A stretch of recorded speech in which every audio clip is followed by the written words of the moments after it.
Board? Ready? Phones off? Yes. Phones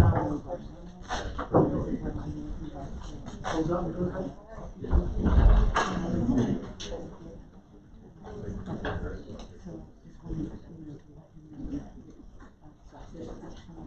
Ready? Yes, sir. Okay. Oh, there's Nancy. Oh, there's Nancy.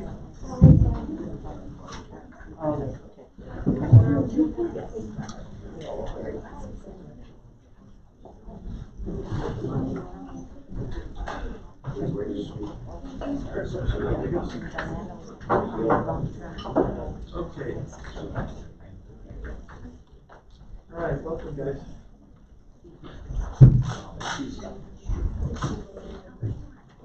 Okay. All right, board, make sure your phones are on. Welcome, everybody.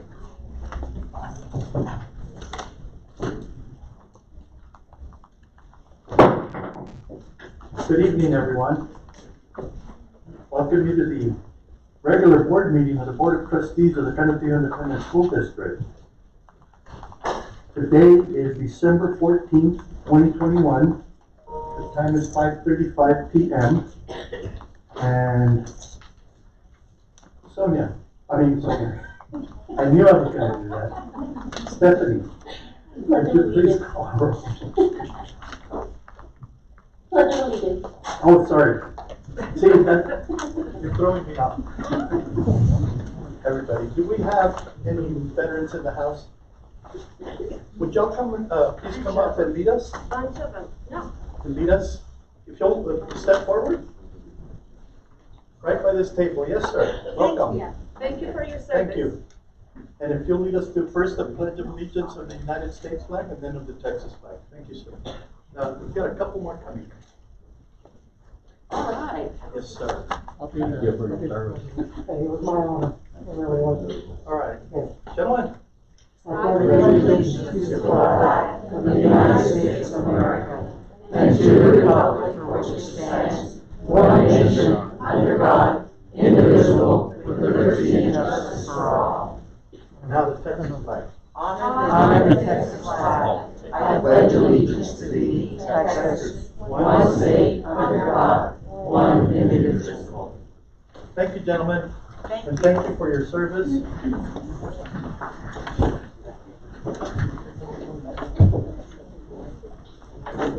All right. And it goes well, we just celebrated Veterans Day last month, a month and a week ago. So we really appreciate the service of our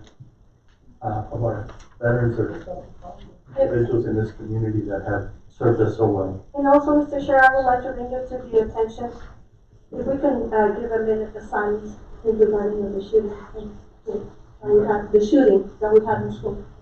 Yes. Yes, we will take that up before the open forum. No, I said a minute of silence. Yes, and the silence, we'll take that because we have a couple others. Oh, okay. Along with that, thank you. Yes. Thank you, Ms. Patton. Yes, sir. Okay. All right, now that takes us to the roll call. Mr. Coronado. Here. Mr. Hernandez. Here. Mrs. Mendoza. Here. Mr. Payan. Here. Mr. Rodriguez. Present. Mrs. Searles. Here. And Mrs. Chuck. Present. All right, and that takes us to the next agenda item, the San Antonio Independent School District Vision and Mission Statements. And Mr. Payan and Mr. Hernandez, would y'all care to read those for us? Yes, sir. I'll do the vision statement. San Antonio ISD is the premier district. We lead today to positively impact tomorrow. In the mission, San Antonio ISD supports and embraces diversity in a multicultural society. Our school community thrives in a safe, engaging, inclusive learning environment. We provide equitable opportunities to ensure our future-ready students are inspired to explore, learn, grow, and excel. Thank you, Mr. Bayan and Mr. Hernandez. Stephanie, next agenda item. Trustee ethical guidelines. All right, Dr. Galvis.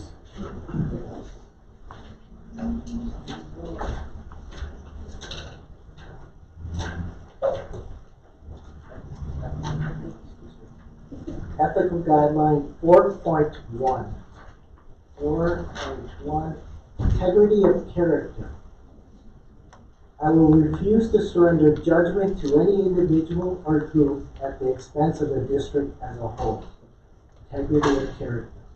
I will refuse to surrender judgment to any individual or group at the expense of the district as a whole. Okay, anybody? I guess it's pretty self-explanatory. We serve, represent the entire district, and while the community elects us, and we should be and have to be responsive to their wishes, those wishes should coincide with the district's policies, guidelines, and obviously for the benefit of the students, I think, even more so than that. Yes. So, Okay. Mr. Bayan. Yes, as I said before, a lot of times we're asked to address certain issues as far as budget, policy, and everything else. And one of the things that we're tasked with doing is we hire professionals, financial professionals, superintendent, principals, assistant principals, associate superintendent. And we depend on them to guide us with their expertise and their professionalism to do the things that we do. A lot of times we're asked to do things as an individual. And I think this absolutely captures what we have to do. We have to depend on the professionals that we hire to guide us in the things that we do. All right, thank you, Mr. Bayan. Anybody else? I think I'll go. Ms. Trout? Yes, I will refuse to surrender judgment to any individual or a group at expense of the district as a whole. Definitely, just as a group, we cannot go directly and support only one group, so we need to be inclusive. Definitely. For positive things or not, but we understand that we need to put everyone under the umbrella. We need to support, definitely, like I said, not only individual group, but we need to know that we are here to seek for everyone, not only for one. Yeah, and I guess in particular, what this particular item says is in particular for the district. And I guess it would correspond to the district's policies. Its vision and mission, and of course, what the district does is, first and foremost, is educating our students. So, very well put. Okay, anybody else? Okay, I think that covers our ethical guidelines for this meeting. At this time, before we pick up the open forum, we do have a moment of silence, and as Ms. Trout mentioned, there was a shooting in our community. Somebody died. No, in our community. Yes. And apart from that, as of this morning, there have been 74 confirmed deaths as a result of this deadly tornado storm that our country has just witnessed. And there's still 100 people that are unaccounted for. What a tragic loss of our fellow countrymen and locally here, the shooting that Ms. Kraft mentioned. And so, on behalf of our fellow countrymen and these citizens, if y'all will please stand for a moment.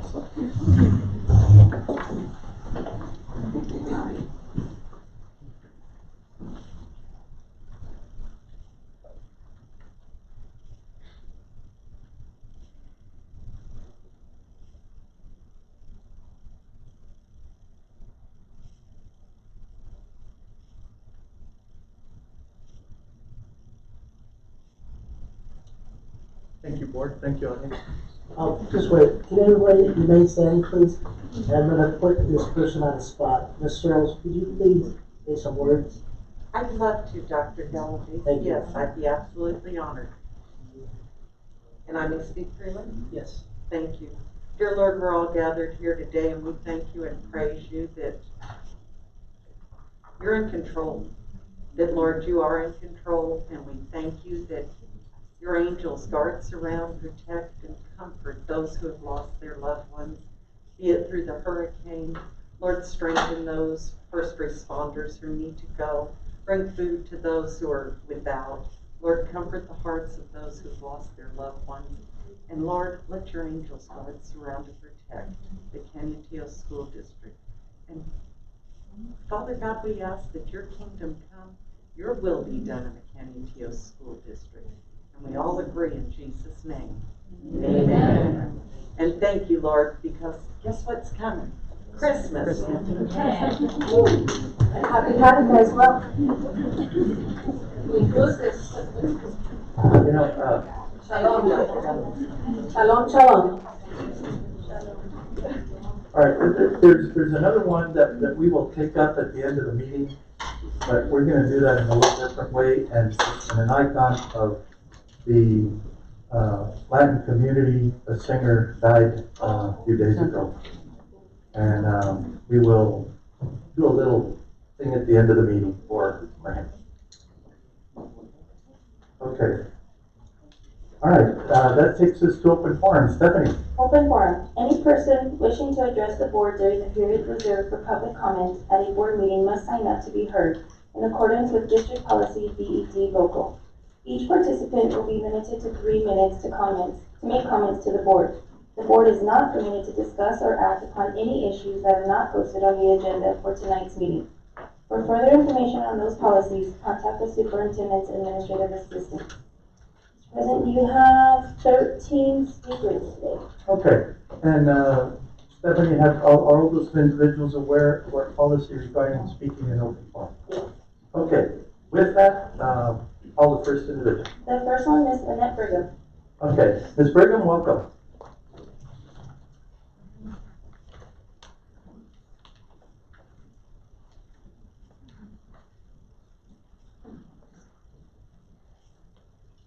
Good evening to the Good school evening. board. Silence is acceptance. I have lived by this statement throughout my life. I'm saddened by the current board silence on the bad behavior of Mr. Rodriguez. As he stated in the last board meeting, the school attorney, Mr. Steve Blanco, the superintendent, Dr. Calabrese, and several board members knew that he was going to malign community members and even school employees, but the board remained silent. That's accepting his behavior. He then repeated his assault on social media. You lost a bond election. Rise up, shake that off, regroup, reevaluate your position. Attacking community members is not the answer. It divides the community. Admin continually posts the dire consequences of not voting for a bond. That's coercive at best, and it's still happening to our employees by the administration.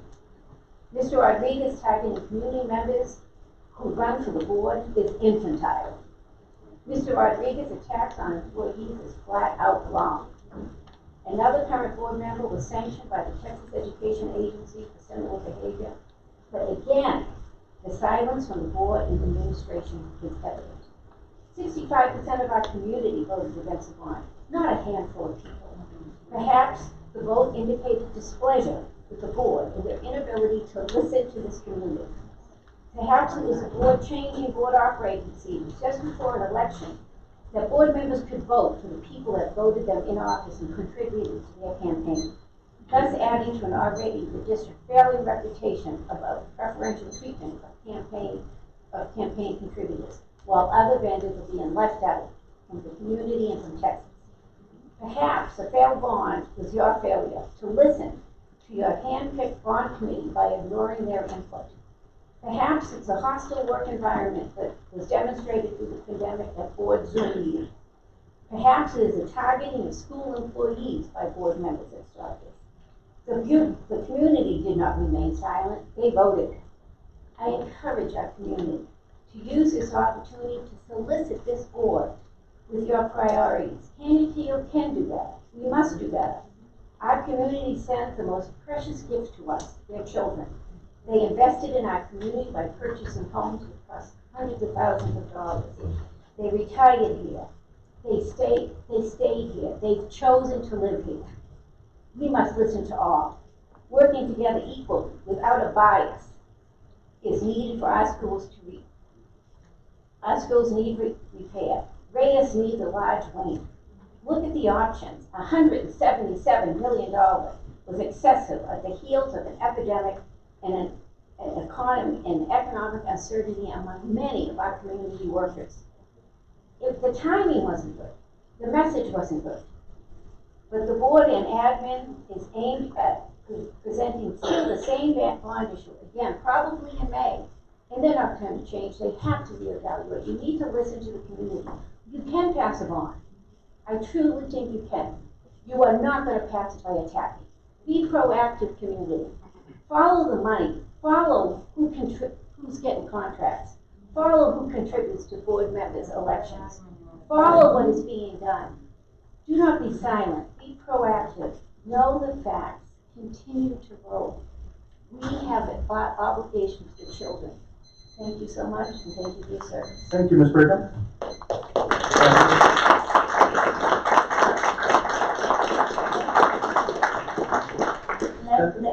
Next speaker, Mrs. Brianne Martins.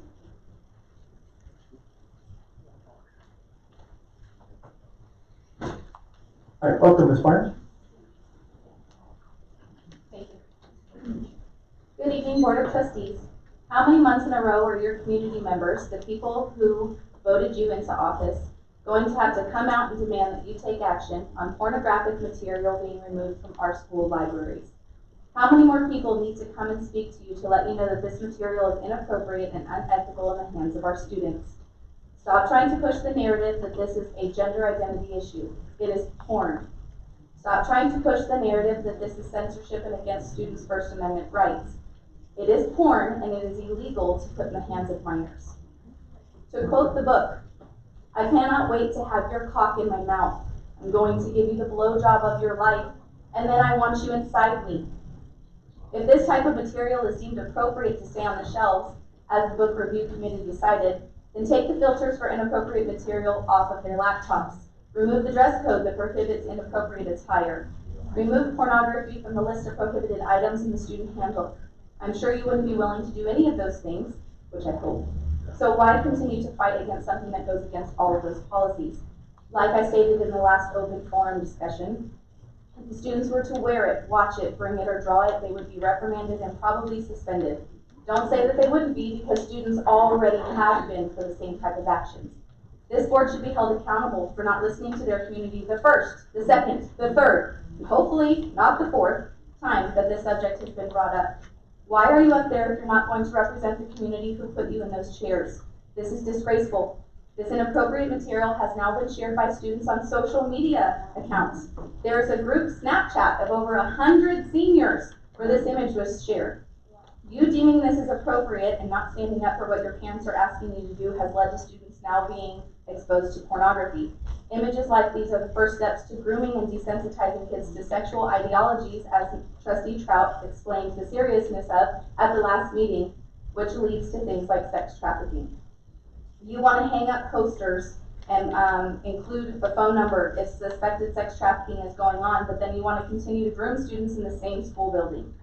This hypocrisy is amazing to me and your community. We are fed up. I have already withdrawn my child from this district, while your enrollment numbers are slowly declining. I wonder how many more of our students will leave because of your lack of responsibility towards parents' concerns. Shame on you. If you aren't here to advocate for our students, parents, community, and teachers, then why are you here? CAMUTU needs board members who will listen and act when called upon. These last few months have proven that this isn't going to happen with most of you on this board. We will not stop fighting until this book and any other pornography are removed from the educational facilities, and until you, as elected officials, start listening to the community that you're supposed to be representing. We have had enough. Take action and do what is right. Thank you. Have a blessed day.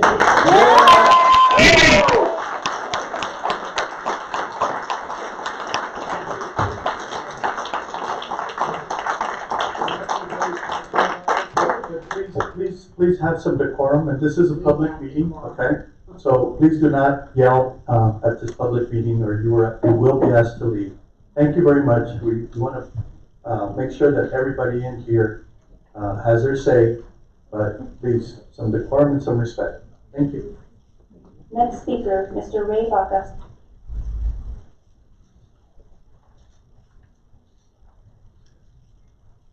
Mr. Vargas, welcome. Thank you very much. My name is Ray Baca.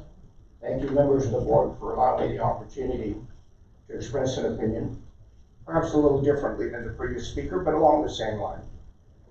1964, Justice Potter Stewart, in a famous quote when the issue of obscenity and pornography versus freedom of speech first came before the Supreme Court, he said something along the lines of, "I'm not sure that I can describe what's obscene, but I know it when I see it." And I think most of us will agree with that. I think each of us has to allow for the fact that there are different standards. What I might find obscene as an average citizen may be different than what you might find. A pastor of a local church might have a higher standard of obscenity than a member of a gang who's out in the street. And each of them are entitled to their level of obscenity. However, when it comes to children, I think we all agree there has to be a tighter standard. There has to be a higher level of protection of not exposing them to things that some may consider obscene, maybe others not, but they are children. Anyone who's under 17, who's exposed to things that exist, some of them in your library, they should be able to take the library book home and have their 9-year-old peruse it without fear. And that is not what has happened. I became aware of this issue just recently, and I became aware of it from the standpoint of saying, I can't believe that there's stuff in your library in a comic book form such that it somehow makes it less offensive. But if that same comic book depiction was a photograph and I had it on my phone, I would be arrested and go to jail for child pornography. That's right. I mean, it is that clear. The previous speaker essentially talked about the fact that there is actual drawings depicting fellatio between two young boys. How can that be considered appropriate for a high school? It just cannot. I don't know that it's appropriate for college, but once you're over 18, you can apply your own standard. I, as a parent and grandparent, do not want that standard applied to my children. I come before you with a specific question. Should not a parent be allowed to see and everything that is in their school, including the library? So we're going around to all the school boards asking them to appoint a parental guidance committee, a group of parents who have given access to everything, come back to the board and say, this is appropriate, this is not. May be appropriate for other settings, but not appropriate for this high school. So I ask you to consider that proposition and listen to the parents of what is appropriate for their kids. Thank you.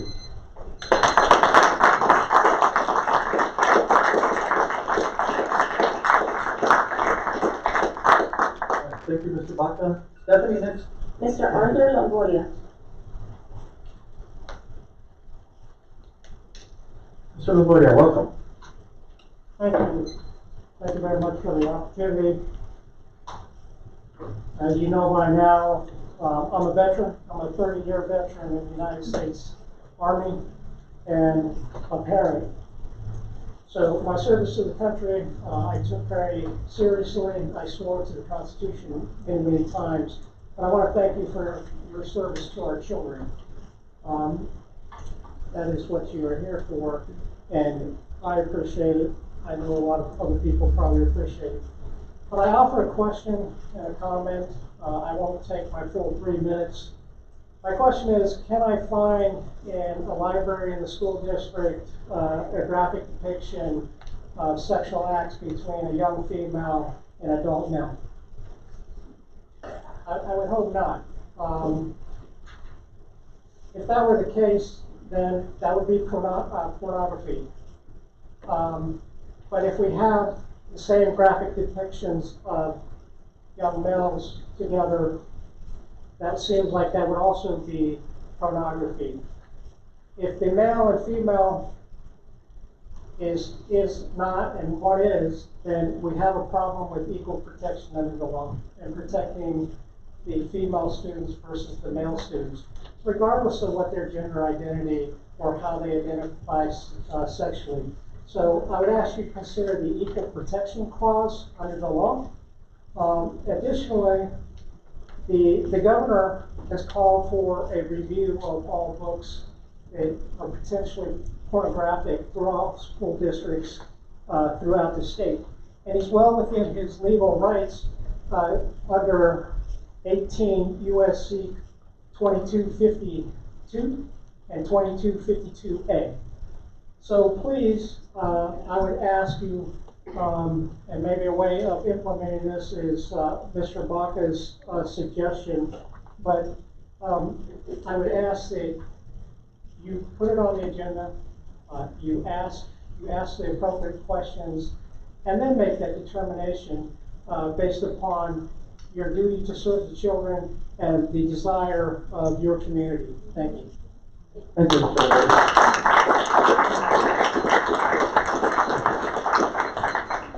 Next individual. Next second. speaker, Ms. Elizabeth Perez.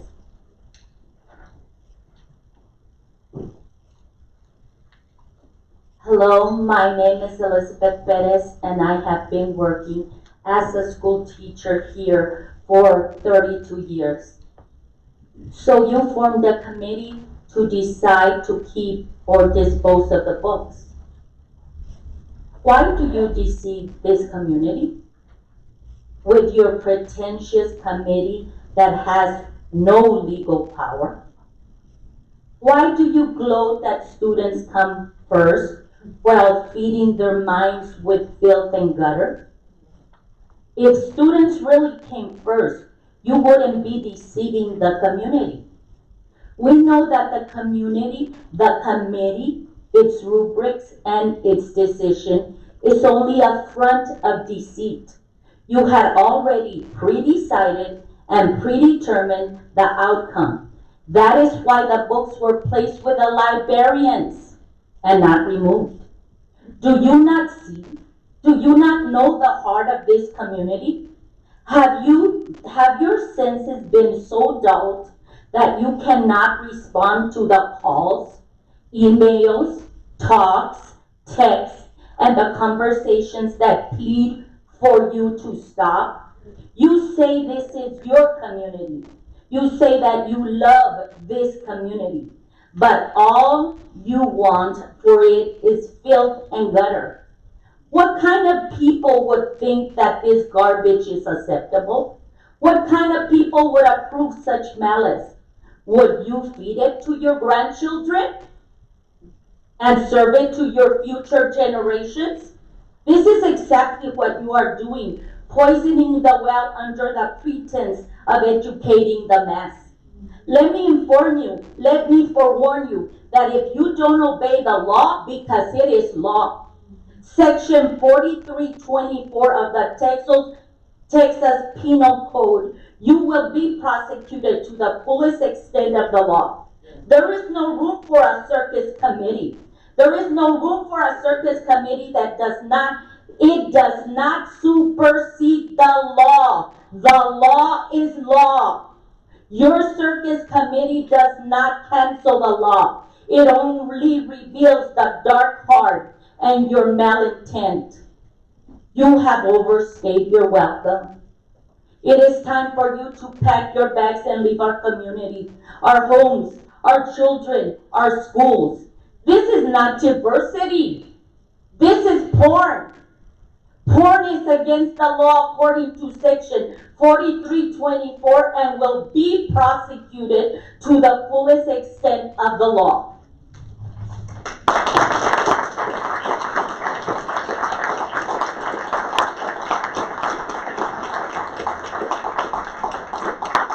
Next speaker is Sonia Fry.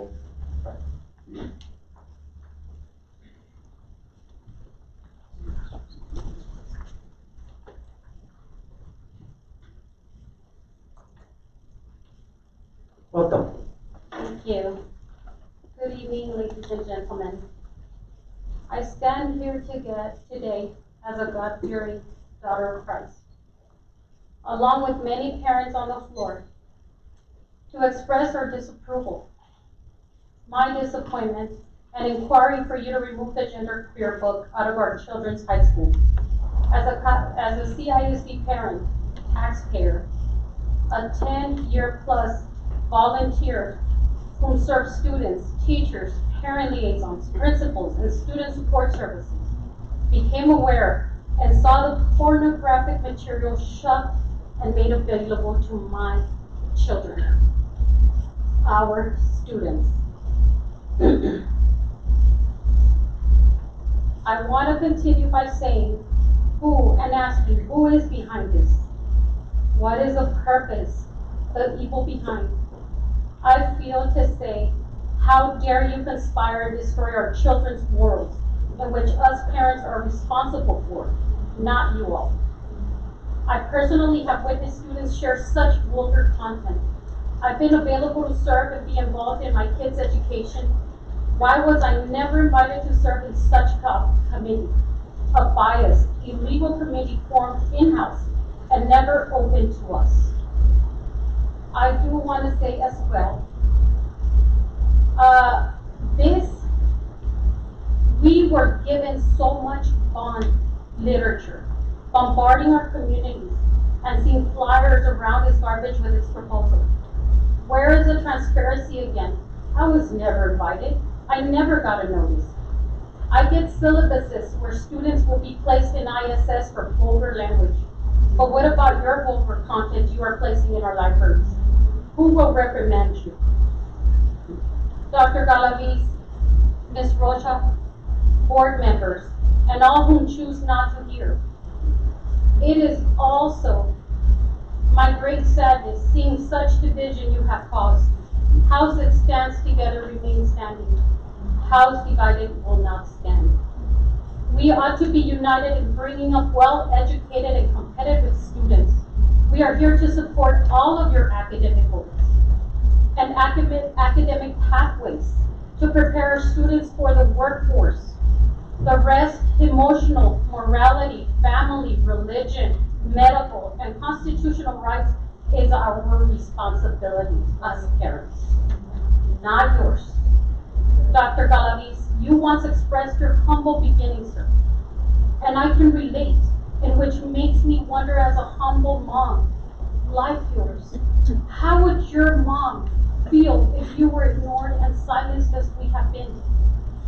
My heart aches knowing you choose to use God-given talents for injustice. It is not too late. Listen, pray. You will be rewarded for doing such. Thank you.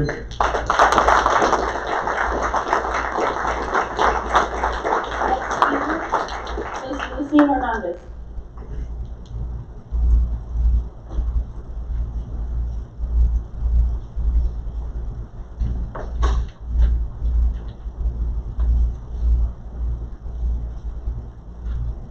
Welcome. Hello, board. Good evening. I am a parent and a community member, and I am asking for the removal of the book Gender Queer, for it displays explicit sexual scenes, which are pornography. Pornography brings a devastating effect on young minds. This is not about a gender issue. This is about pornography, explicit sexual scenes. And I want to go ahead and read you very, very quickly some research-based data on pornography, how it affects children and teens. Pornography harms a child's teen's precious brain. It actually changes the neural pathways. Number 2, pornography harms a child's view on sex. How it is on the screen is not how it is in real life, or in this case, in this book. Number 3, pornography harms a child's view of people, and it makes objectification Porn diminishes our ability to see real, and respect the person. Number 4, pornography harms a child and teen's quality of life because pornography is a supernormal stimulus. Kids and teens can't stop watching. It can become an addiction. And they lose sleep and time, and their grades eventually are affected. And number 5, pornography causes children to harm other children. When young kids or teens see pornography, they practice pornography on others. And this is research-based data. Our district is about ensuring the safety of our children, and this includes that we do not expose them to explicit sexual acts in books in our taxpayer public school library. Thank you. Thank you.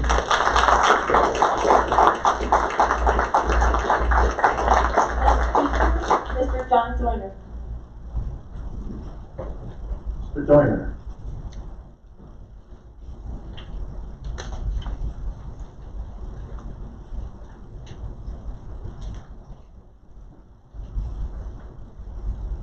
Welcome. Thank you. Good evening. I would like to have my comments on the record, please. I sat here tonight and I've listened to parents do what I've been doing for the last 16 years. Coming to you with our hats in our hands, asking you to do the right thing. I gotta be insane. The definition of insanity is to continue to do the same thing and expect a different result. I still believe you guys can do the right thing. I don't have much faith that you're going to, but I believe that you can. This community has overwhelmingly come to you and said, please remove this book from our library. It depicts depicts scenes that are described as deviant under Texas law. And we are putting this in the hands of children under the age of 18, which is also a violation of Texas law, punishable by prison time and fines. I'm asking you guys to change direction and help our children. I've asked you for a true biliteracy program ever since I've been talking to you. You've ignored me. We've graduated hundreds of children, sent them out in the world ill prepared. Please, do what's right for the children. I'm asking every member of the school board who supports this book and refuses to do the right thing to resign now. Yes, that's right. Yes.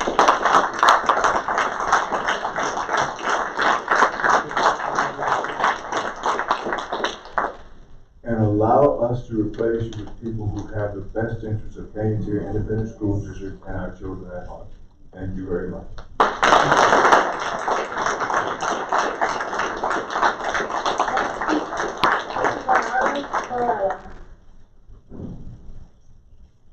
I couldn't hear the name. Mr. Bernardo Barada? Thank you. Hello, I'm Bernardo. Thank you for listening. Cantillo community would like the school board to consider building multi-purpose buildings for elementary schools. Students and teachers get stuck outside laying on the ground when there's a lockdown with no shelter for protection. This is not safety or security for our students and teachers. Strategically placed multi-purpose buildings will add a layer of security and safety. Cantillo community also asks for more funding for facility assessment, so all our schools can be updated and improved, not just a select few.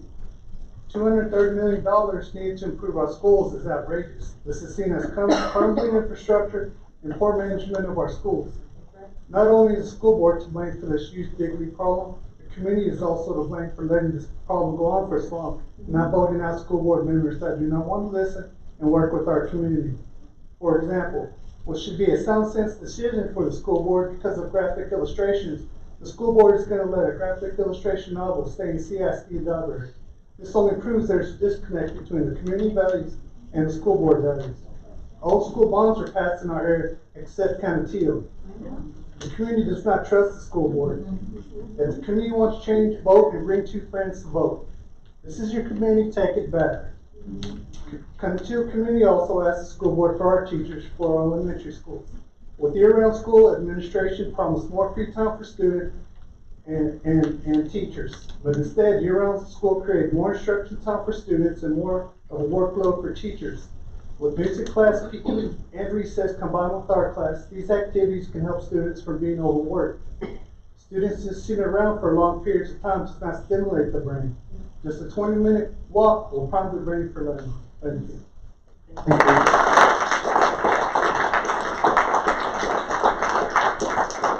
Next speaker, Ms. Lily Maldonado.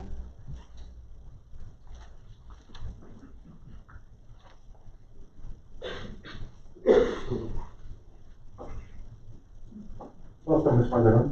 Hello. Good evening, board members, Dr. Galaviz. I'm here tonight regarding the $300,000 to build a brick and mortar addition to Reyes Elementary. First, I will correct the comment made at last month's board meeting that CISD has never had or used portables in the past. When my older girls were in high school, which is the current CMS, they had classes in portables. I would go to the parent-teacher conferences in portables. AMS has also had portables. Currently, Northwest Early College has portables. So yes, CISD has had portables. I don't disagree that Reyes is in dire need of a solution to alleviate the overcrowdedness. However, my issue is that so much money was already spent on building that school, which was originally supposed to be a pre-K 8th grade school. Yet that is neither here nor there. The issue is that you are taking $300,000, as was mentioned at last month's bond meeting, to benefit one school only. Where is the equity in this? The equitable opportunities that we just stated in our mission statements. Now let's go back and look at one cause of the overcrowding. A few years back, you redid the boundaries so that Reyes would qualify for free lunch and get socioeconomic funding. So in my opinion, an alternate solution is to redo the boundaries again. Yes, that might cost Reyes to not be a low income or on a reduced free lunch status. But have you looked at the houses in those neighborhoods? And it will not cost the district anything to do this. Those $300,000 can be used elsewhere to benefit a bigger population, to benefit more campuses with leaky roofs. Every time it rains, it leaks. And I too have wondered why we have yet to file an insurance claim. We have carpeted classrooms that have various leaks. So can you imagine the kind of mold and bacteria that is beneath that? That is what parents should be concerned about. No. Thank you, Ms. Bettis. I'm not talking to you. That is what parents should be concerned about. So in closing, on this topic, do not make a hasty decision of a brick and mortar addition. I ask that you look for other alternatives. If some of you are so against portables, then look at redoing the boundaries. Look at campuses like Bill Childress that is underpopulated.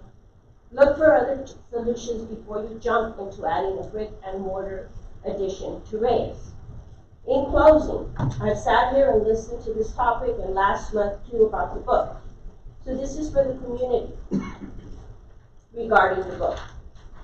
The question is, who are the first teachers of these students? I am. You are, as parents. All right? You, the parents, instill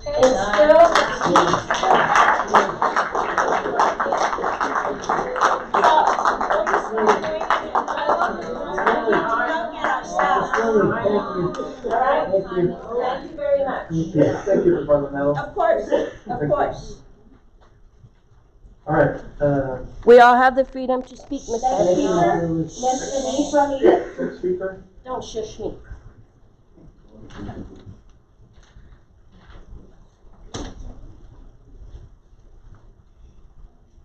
Good evening, board members, parents, and community members. My name is Denise Ramirez, and I have 3 children who currently attend schools in Cantillo School District. We are a military family, which means that the district receives extra funding for my children to attend. Our children have been a part of several districts around the world, and I'm genuinely saddened by what has transpired in the first grade dual language program that my child is enrolled in First Elementary School. I was convinced during your pre-K introductory seminar that dual language program would set my child up for success and eventually lead to him being proficient in not only English but in Spanish. I was also sold on a smaller class ratio and a one-on-one attention that he would be given. Last year, my son was told that he would keep his teacher for the following year, and to my surprise, on the first day of school, with no explanation, my son was given a long-term sub, and things have gone downhill ever since. It's not to bash the substitute teachers or his current teacher, the current teacher who's out on leave. They're trying to do the best with what they've been dealt. I'm speaking to express my disappointment with Garcia and the Canateo CISD administration. For the majority of my son's first grade, he has not brought home any graded schoolwork, any homework, any reading logs, yet he maintains A's on his progress reports. It's unsettling to say that my almost 7-year-old can scarcely read, write legibly, or spell in English or Spanish. When I noticed this, we implemented a reading routine at home. There's no accountability or consistency with the administration at the school, and my son is essentially in daycare. Some ideas that I have for the school is to have a teacher assistant who could be there for consistency, have daily homework, no matter who the teacher is that's there, a 20-minute reading log that gets checked for title, page numbers, and a parent signature. The district, if you could keep and support your teachers, maybe if the negotiation to keep his old teacher had been fruitful, she would have stayed. Keep the school accountable by ensuring all students are being taught at the same standardized level. Don't pass the buck. This has been a problem since before the school year, yet here I am speaking on this. If there's a teacher shortage, why haven't you asked the governor for National Guard troops as teachers as other districts in the states have activated for school bus drivers? I would like you to act now while because I feel like my son is less important than another first grade in another school in the district. The takeaway from this is to change this class from a daycare to a learning environment that these children deserve and are entitled to. I have another children who will be school age in 2 years, and I'm very hesitant about him joining this district. Don't be the reason that these kids are left behind academically. Be the reason to help them excel. Thank you, school board members.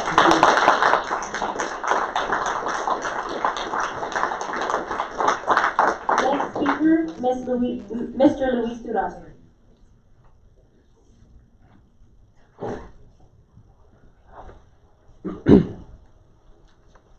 All right, welcome, Mr. Duran. Good evening. Two quick things, I guess. On the issue about the book, I don't have a kid in high school, so I wasn't going to address it, but why can't we vote on it? We vote on everything else. Yes. Why don't we vote as a the book stays or goes? Simple as that.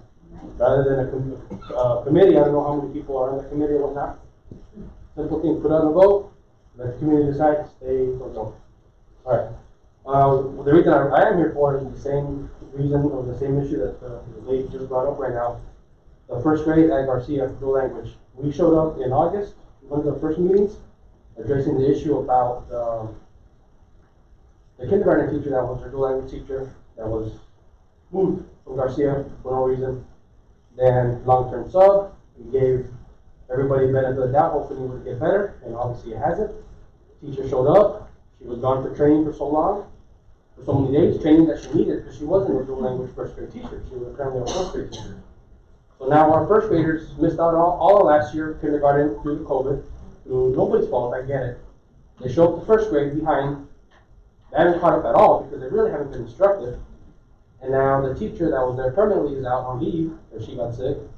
And now we have another sub. Now it's no longer a dual language issue, it's a first grade issue.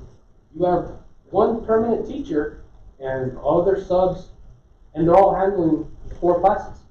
They're like, first graders are being taught by like 3 or 4 different teachers. That's something that happens in middle school and high school, not in first grade. My son, we asked him what's going on, same thing. He has a straight A's, great. He's a brilliant kid apparently. He just got home or brought home some papers with 60s, 40s, and teens that was graded. We're like, what happened? Oh, I asked for help. The teacher that's slotted to teach Spanish right now told him, you have to ask me in Spanish for help. He's in first grade. He barely knows how to translate words from English to Spanish, and he's supposed to develop sentences in Spanish and ask for help. He's not getting help because he can't say it in Spanish. What are we doing? First graders. Mr. Galaviz, sir, I spoke to you on the phone and you told me you took it personal when it hurts children. These are our children. Since August, this was brought to the attention of the board. It's December. It's gotten worse. If it would have stayed the same, I guess that would have been somewhat better, but it hasn't. It got worse. 3 more days in this semester, and then come January, what's going to happen? We're going to have second graders that can't read, or who knows? But I don't know. So anyway, I hope something happens with this first grade in Garcia, or if anyone else that's going on, but I think especially Garcia, because that's where my kids go. And I hate to do what another speaker did earlier and pull my kids out of this district. Because I went to this district, I graduated from here. We're a very prideful district. Well, thank you. I mean, what happened?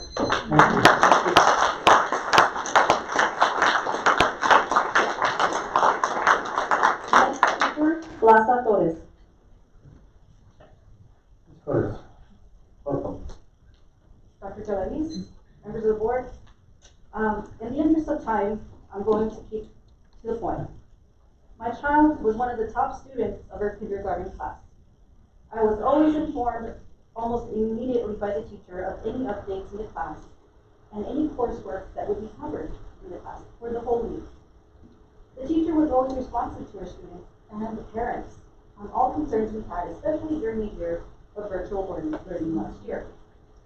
My child was thriving and was motivated to learn and even mustered up the courage to enter into not just the spelling bee, but the Spanish spelling bee. All the children encouraged by her teacher, Mrs. Clare. The school was Garcia Elementary. My child is now a first grader at the school, and I'm here along with other parents to voice our frustration and disappointment with the current school administration. We are left in the dark, and now I begin to believe that the school is keeping the district in the dark as well, the board. We have learned that students are behind in their learning because their teacher, which was assigned in September, has now been on economic leave since November 8th. The class has had a sub for the entire month at the beginning of the school year to begin with, and now went back to a sub on November 8th. My child no longer is motivated and doesn't even like school anymore. It's obvious that her reading is declining, and now it's forced into a team teaching model where she's being rotated on subjects. She's in first grade, and there's no stability. In a normal situation, the team model approach may work, but I wholeheartedly believe that this specific class continues to be placed from one negative situation to another. As parents, we can only do so much at home. I'm a working mother. We're working parents. And I put my child in the district hands for 7 hours a day. And I have seen little to no progress in the learning. The school will allow work to be redone. However, the most that they can give her is 70%.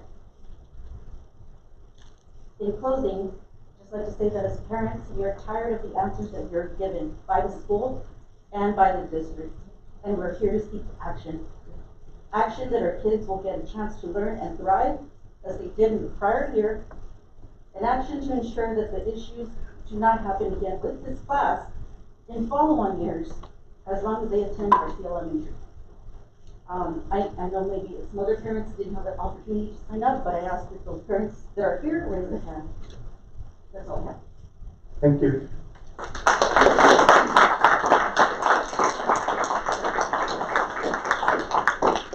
That's all the speakers. Is that all the speakers? Okay, thank you everyone for your thoughts. Mr. Dr. Galaviz? Mr. Chair. Mr. Rob? Yes, thank you. And for the record, due to the community concern about the book Gender Queer by Maya Chabrani, I'm invoking the Open Meetings Act, Section 551042, Government Code Title 5, Open Government 551, Open Meetings Subchapter A, General Provision. Paragraph B states, Any deliberation or decision about the subject of the inquiry shall be limited to the proposal. Place the subject in the agenda for the subsequent meeting. I'm requesting to the place on the agenda the subsequent meeting of the book Gender Queer.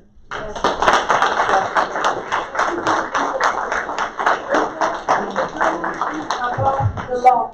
No one is above the law, so this provision allows me to do so. I've asked 3 times for this to be on the agenda. And I can talk to the hand as well.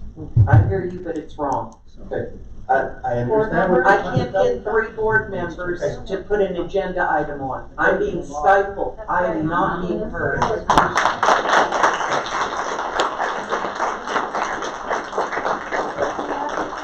Federal law allows me to do so, and I did do my homework. I did call federal before, so the attorney knows about what I'm talking about.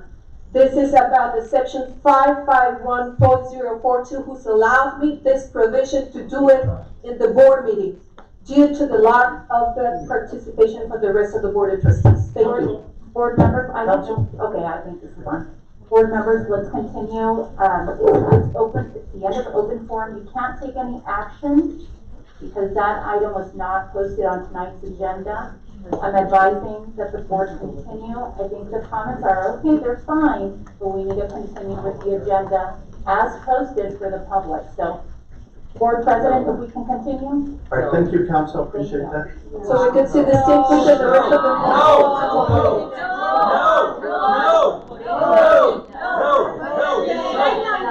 The law allows you to do so. This is a legal provision.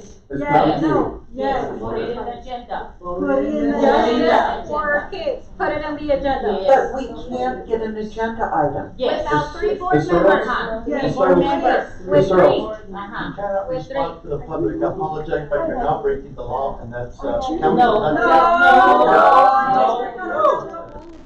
All right. We're not responding to the public, we're addressing the board. Okay, if you're Let's addressing, go ahead and move on. you can Let's ask, go ahead and you move can on. ask, the board, Ms. Trout. Yes.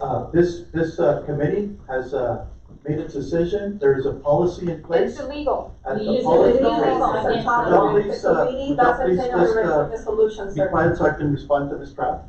Ms. Trout, the committee has made its decision. The next policy provision under the district policy is that if they're not happy, whoever protested the book, goes on to the next level. Or Ms. which Trout, is, hold on, Ms. Trout. Board President, Ms. Trout, this is, hold on, this Ms. is Trout. legal now. Let's go ahead and move on because I don't want anyone. No. We are the public. It's not on the agenda. Our children. No. Our children. It's going to come to the board, and it would come to the board at the appropriate time. They have. But no. They have. Now, Now. everyone. We need Thank you for your justice for comments, we kids. appreciate them, but, please, No. Put it on the agenda. Post this on the agenda according to section 551.042.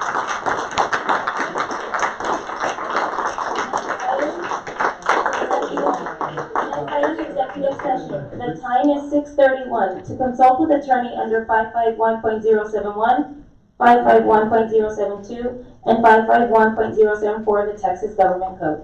All right, thank you. And can you give me the time, please? 6:32. All right.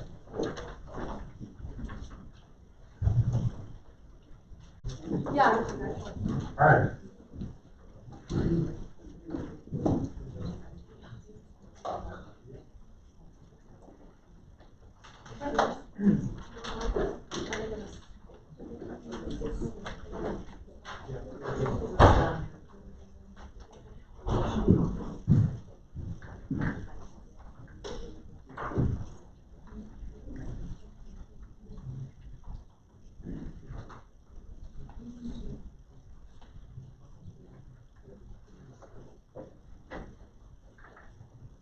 All right, we're all back. All right, Stephanie, would you bring the board back in session? The time is 7:43. All right, the board has concluded executive session items A, B, and we are now on agenda item 4. Stephanie. 4A, discussion and possible action regarding potential sale of real property for district needs. All right, and if we would also, go ahead and, read agenda item 4B, we will pick up. 4B, discussion and possible action regarding options for potential purchase of real property for district needs. Is that okay, council? That's okay. That's All right. okay to take a vote. All right, Okay, Mr. Chair, I will entertain a motion at this time from the board. I would like to make a motion, Mr. Chair, Ms. Trout. to authorize administration and legal counsel to proceed as discussed in closed session and authorize any appraisals or appraisals needed regarding sale or purchase of the real estate. All right, do I hear a second on this motion? Second. All right, we have a motion and a second. Agenda item 4A and B. Any further discussion from the board at this time? All right, hearing none. Stephanie, please poll the board. Mr. Coronado, Yes? Mr. Hernandez, Yes. Mrs. Mendoza. Yes. Mr. Payan, Yes. Mr. Rodriguez, Yes. Mrs. Searles, Yes. and Mrs. Trout. Yes. Motion passes. All right, takes us to the next agenda item. 4C, discussion and possible action regarding the internal audit vacancy. All right, Mr. Chair, I get a motion. yes, Ms. Trout. I have a motion to authorize administration to post the position for internal audit as discussed in closed session. All right, do I hear a second on that motion? Second. All right, thank you, Mr. Payan. All right, we have a motion before the board from Ms. Trout and seconded by Mr. Payan. Any discussion from the board on this agenda item? Hearing none, Stephanie, please poll the board. Mr. Coronado, Yes? Mr. Hernandez. Yes. Mrs. Mendoza. Yes. Mr. Payan. Yes. Mr. Rodriguez. Yes. Ms. Searles. Yes. Ms. Trout. Yes. All right, takes us to the next agenda item. Consent agenda. Administration recommends approval as presented. All right, Mr. Chair, administration recommends pulling 5P1. 5P1. You want to pull it for discussion or you No, want to just pull it because we're not ready. We have till our April or to give the names to TEA. We have other things that Okay.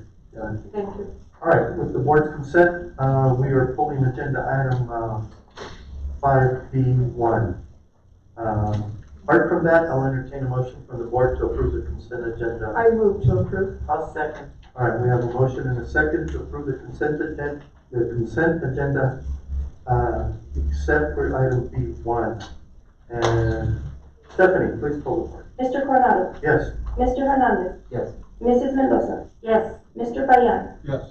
Mr. Rodriguez. Yes. Mrs. Searles. Yes. And Mrs. Trout. Yes. Motion passes. Thank you, Stephanie. That takes us to the next agenda item. Item 6, board workshop. Board priorities, 6A1. Discussion regarding recommendations of administration to address current and future budget planning and operational issues. 6A2, discussion and recommendation regarding fund balance to address Reyes capacity, elementary 112 capacity. All right. Administration, you're going to present, you want us to go down there? All right, board?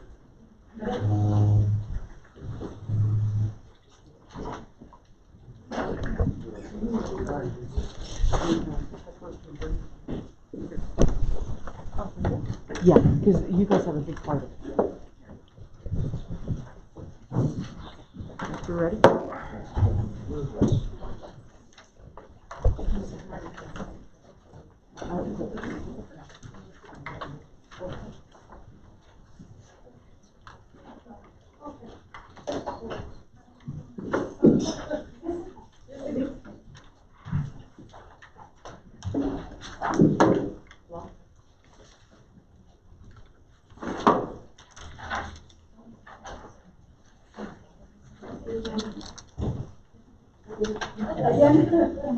Hello, how are you?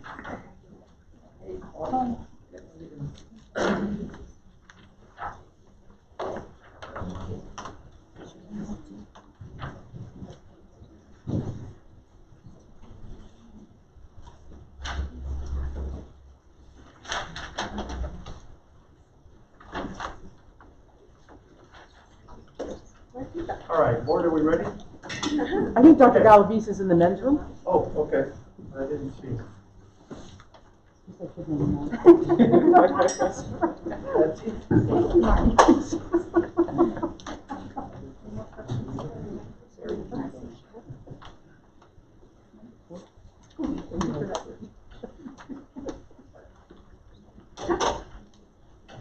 You're missing Kristen?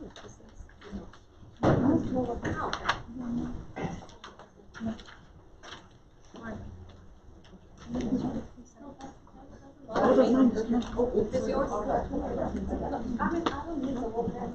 He's over there. Okay. Thank you. You're welcome. Okay. Sorry. I think we're waiting for two people.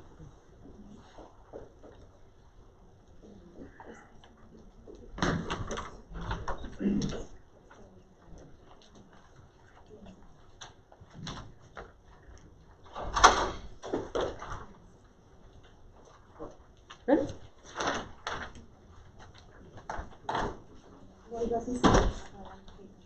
Board President Coronado, members, Board of Trustees, and Superintendent Gallagher. Today we're going to present to you the state of the district as we enter the budget season. So that's what we're going to do in this presentation. This presentation is divided into 4 parts. The first part is we would like to address misconceptions that people may have about the current situation of the district. So that's going to be the first part, is to address those misconceptions. The second, So, we're here, bonded fast. We're fast. Mindfulness, good or bad, we're in our current state. So that's what we're here to find, get direction from you all, because decisions have to be made. Because livelihoods are dependent on it, we still have quality teaching, and we still need to perform. But again, as anything, life goes on. That's why we're here today. All right, thank you, administration. They will present. I'm asking the board members, please hold all your questions until administration has fully presented this agenda item, and then I will ask for questions from the board, to limit you to 3 to 4 minutes, with actually 3 minutes, but I'm gonna add some additional time for a response from administration. Okay? So, all right. Okay, so the first part again is addressing misconceptions that people may have about the current state of the district. The second part would be talking about the immediate needs that Canutillo is currently facing. So then we'll be talking about the immediate needs.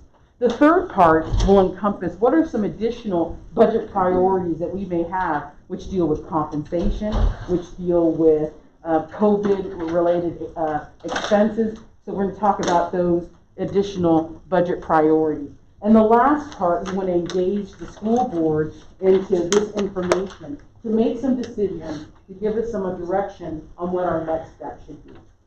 I'm going to be facilitating this presentation. However, everyone in executive cabinet gave input, and they're going to continue to give input as we go through these slides. There's only 6 slides, so it should be relatively quick. First thing is I want to address misconception. One misconception that's out there is that federal ESSER monies can be used for facilities, they can be used for maintenance, they can be used for builds, and they can be used for raises. And so I'd like to talk about the 3 sums of money that came through ESSER 1.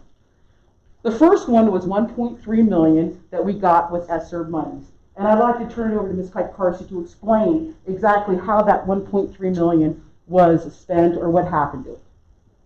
Okay, in fiscal 2020, as the board is aware, the federal government sent us $1.3 million. However, they sent it to us via the state. The state took that $1.3 million and said, we will send you the federal dollars. However, we're going to supplant our budget, and we are going to use that $1.3 million to, they deducted that from the amount that the state owed us. So the net to the district was 0.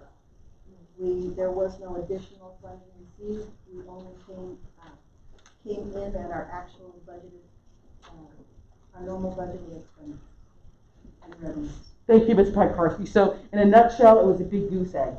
state took over the money, right? State took the federal money and said, we're gonna supplant the local, your budget. The second bucket of money was from ESSER 2 monies, and we received $6.1 million. $6.1 million. Ms. Piekarski, could you tell us how we ended up spending that money? Yes, Ms. Rocha. That money was used to pay the 2 rounds of retention stipends that the district employees received. They received one in June and one in November, this last November. So the total of those two is approximately $4 million. And then the state once again supplanted. There was a hold harmless for attendance for fiscal 21.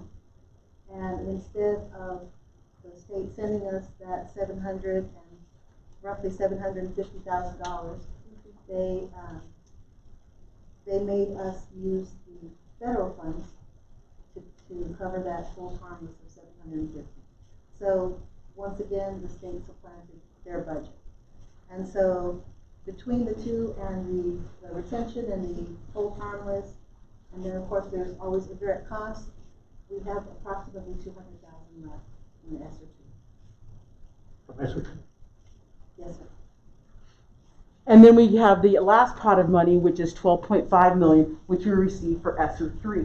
And that ESSER 3 is only being used for 2 purposes.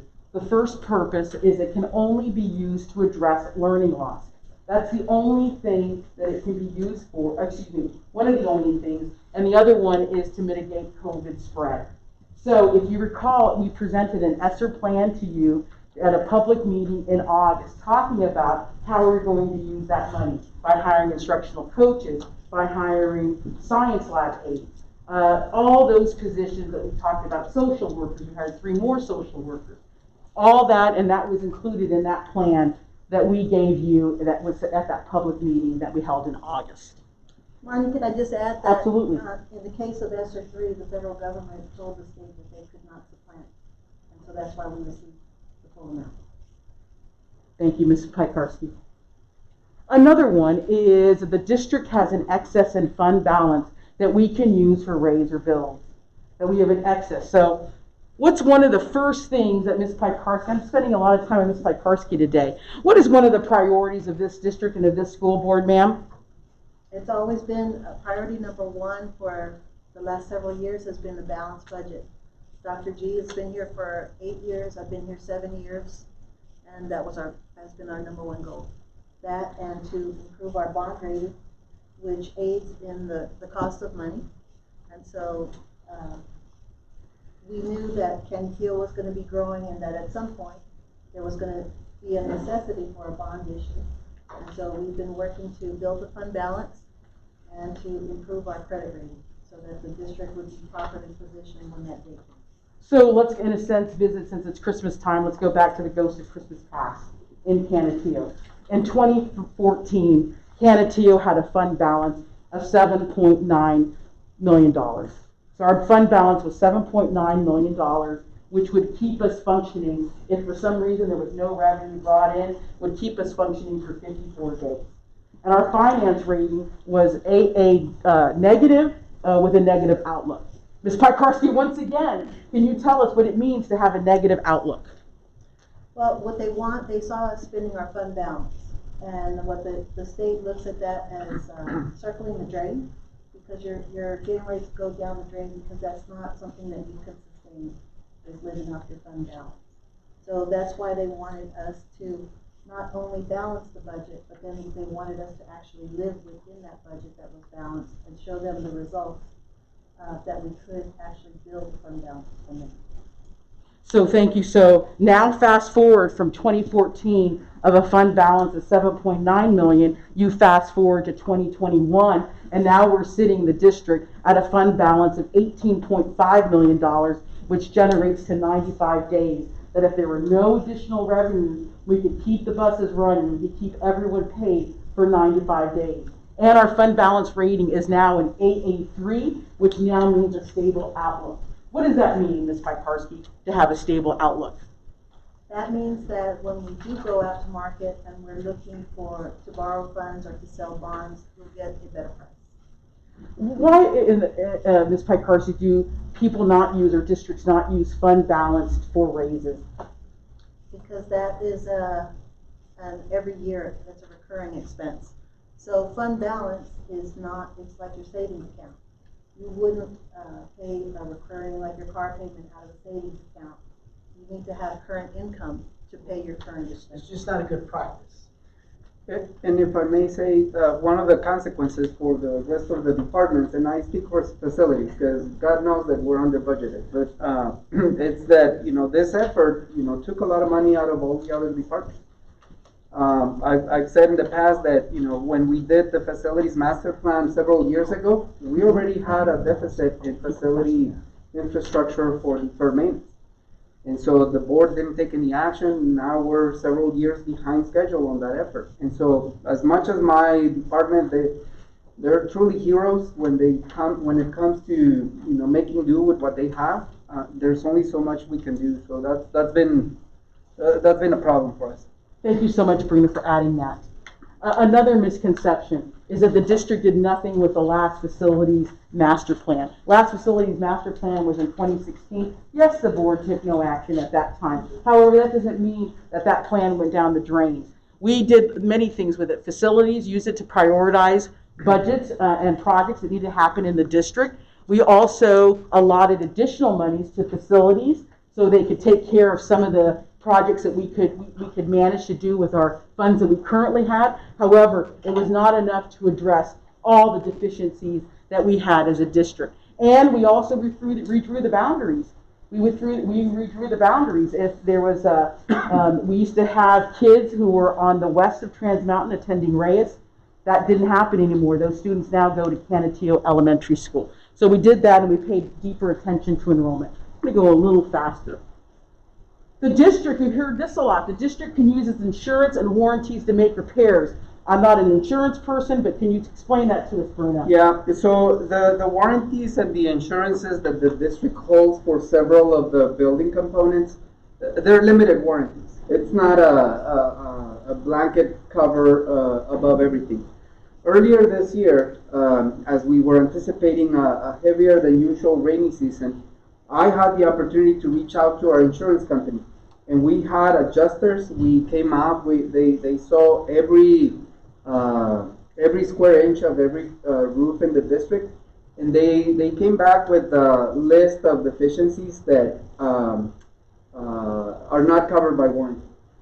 Out of all of the deficiencies noted, maybe about a handful of them, maybe 10 or 12 actual points of water penetration are covered by warranty.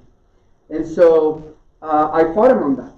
We fought him, and I went out myself to the roof, and they were showing to me how there are parts of the material that it's in great condition, but because of the way that the material is laid on the roof. A good example is Lone Star. The Lone Star building has air conditioning units that the ducts, as they go in, the metal ducts, as they go into the building itself,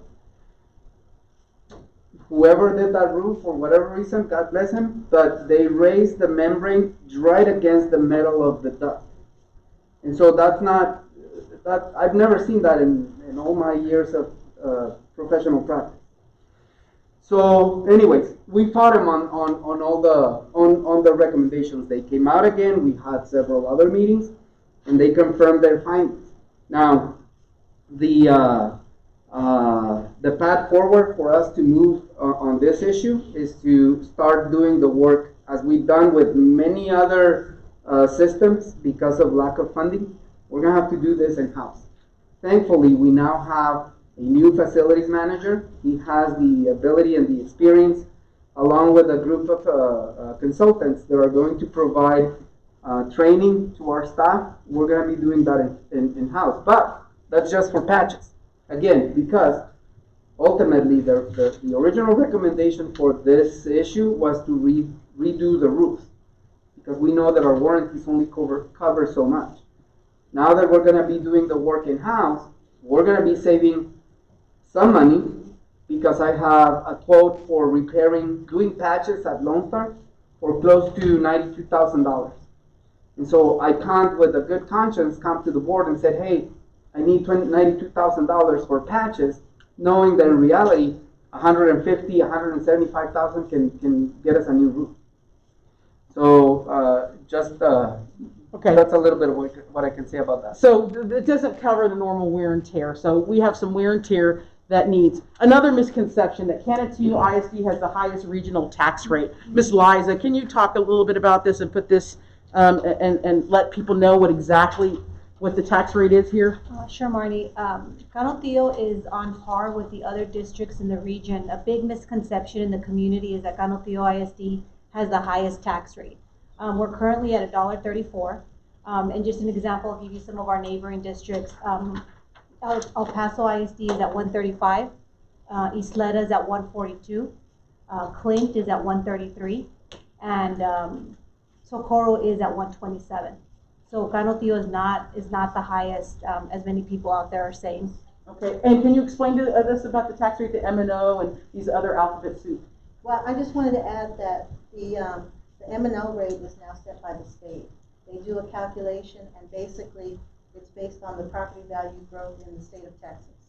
So the state of Texas has been growing at an average of 4%, whereas Canutillo has been growing between 7 and 11%. So as long as we are outpacing the rest of the state, that's why our tax rate has been dropping on the M&O side. Thank you so much. And now we've talked about the misconceptions, trying to clear that up so people have a clear understanding and the board does of where we're sitting. Now let's look at what are our immediate needs and what is the deferred maintenance that we have to talk about. The first one is we have a big payment we've got to make of $1.95 million. When the pandemic, went, we were giving one computer, one laptop to families, and they were probably about 10 pounds each, right? Everybody knows that. So what did we do? What did this board do? They said, you know what? We're going to make sure we're going to have equity in this district, and we're going to give a device to every kid, and we did with that Apple purchase. And we also did launch connectivity. Dr. Rico, can you talk a little bit about this? Yeah, Ms. Rocha, and members of the board, one of the decisions you had to make during the pandemic was to authorize the sale of those maintenance tax notes. So not only are we having to pay back those maintenance tax notes now, but one of the things is we're also being proactive and making sure that as a department and as a district, we never come back to you and say, hey, we need to put you in a bind again and then go out for a maintenance tax note of excess amount of millions of dollars in order to provide our kids with the technology they need. So that's why the priority on there also shows a significant savings so that the next time we have to refresh in an average of 5 years, that will be self-funded. So very similar to the way we manage the funds. We wouldn't be borrowing from savings, right? We'd be borrowing from something that we already have tangible and then put away for that specific purpose. And we're saying as a district administration, that's priority 1 and 2. The second priority, like the boss said, bond didn't pass, but we know there's maintenance that has to happen. And so these are the deferred maintenance totaling of $15 million, 13.9 plus 1.1 for inflation and contingency, and here they are. Bruno, or Dr. G. So, go ahead. So I was just gonna say, remember that the bond had a maintenance budget of about $70 million. Cabinet told me point blank, tell us what the urgent things are. And so that's how we came with this $15 million. And I think that's what we did, is we took the facility master plan and we tasked Bruno, what do we need? Well, the roofs are 5.9 million, 4.1. That turf at AMS, that's not. Nobody uses it. No, we can't use it. So again, everything has a price. The 750,000, you all voted to go borrow $10 million to get computers. Now, if you don't want to add the 750,000, then until the computers are done, until they die, we stop. And we don't continue with the initiative. It's a decision made by you all. Okay, so these are the deferred maintenance. As you see, water fountains, northwest windows, since the thing of those need to be replaced. The windows and the floors need to be replaced. So that's what we have totaling $15 million. That's an important thing, Marnie, because it's a strategic decision. We lose a lot of heat gain, especially in the winter. the units have to constantly be running because those windows leak hot air all the time. So it puts additional strain on our units. We're burning units over there. And the last immediate need that we need to talk about is Reyes Elementary School being at 112% capacity. This is our priority 4. We know it, even with the boundary lines being moved already, with all those people in Reyes. Remember the uproar that we had of parents here who said, I bought houses west of Trans Mountain, I thought I was going to Reyes, and now I'm going to Canutillo Elementary. All right, let's remember where we were on that. There's also a feeling, or I don't want to put it as a misconception, but I want to say, people have asked about transfers. Where are the transfers? We do have 100 transfers that are at Reyes Elementary. 36 are out of district. 36 are out of district. The other majority, the 50-something, are people who started at Reyes, and if there was room, let's say I was on the west side of Trans Mountain, and now my kid was in 3rd grade. He'd been there already.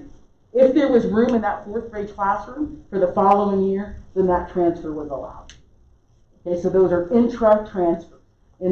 And we also have approximately 20 transfers of employees who work there at Reyes whose children go there, all totaling 100. So I just want to make sure that people, it's not like we have a ton of them, it's only 36 that are coming from out of district. So we wanted to be clear of the misconceptions, because again, you're hearing it.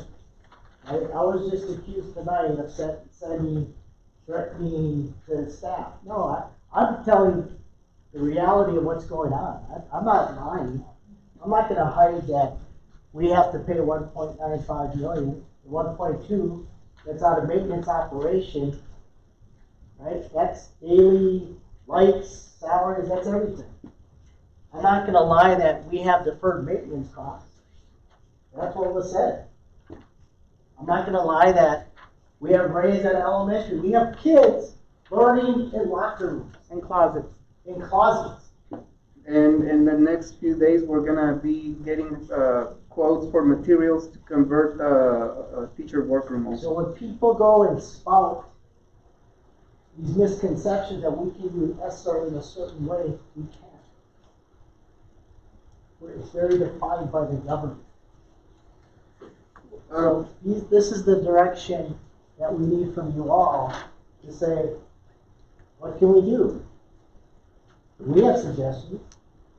Go ahead, Rudy. I was just going to say, we looked at the possibility of leasing portable buildings at Reyes, but the cost for a 3-year lease is only a difference of about $30,000 for purchasing them. Knowing that the bond didn't pass and knowing the conditions of the portables at Neches, if we use them at Reyes and eventually we find a solution for that overcrowding, we're going to need those portables at Neches sooner than later. So these are the immediate needs that now encompass priority 1, 2, 3, and 4. But we know there are other budget priorities that we are going to show you right now. These are the additional, the third part of this presentation. Now let's talk about the additional budget priorities. There we go. Balanced budget. That's a priority we've always had in this district, a balanced budget. We know that there could be some additional COVID-related expenses. We don't know what they are. We know Omicron is there, right? That's coming out. We don't know where we're going to be, what that's going to be. We also have a goal of 10% for the administration cost ratio, and we also know that employees want compensation. They want compensation. So now we have to ask you, where are we going to make these tough decisions? So what are we asking today? You can ask questions. Everybody's here. This is a whole team to do this. We need the board to consider ideas for possible solutions and the consequences of the suggested solutions. We want to give you a moment. This is the part of the presentation where you're going to interact with this information. If you guys want to individually complete a chart, and where's my stuff? Here it is.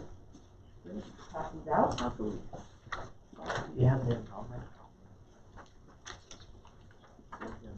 For what? I can pull it up. Yeah, we have the.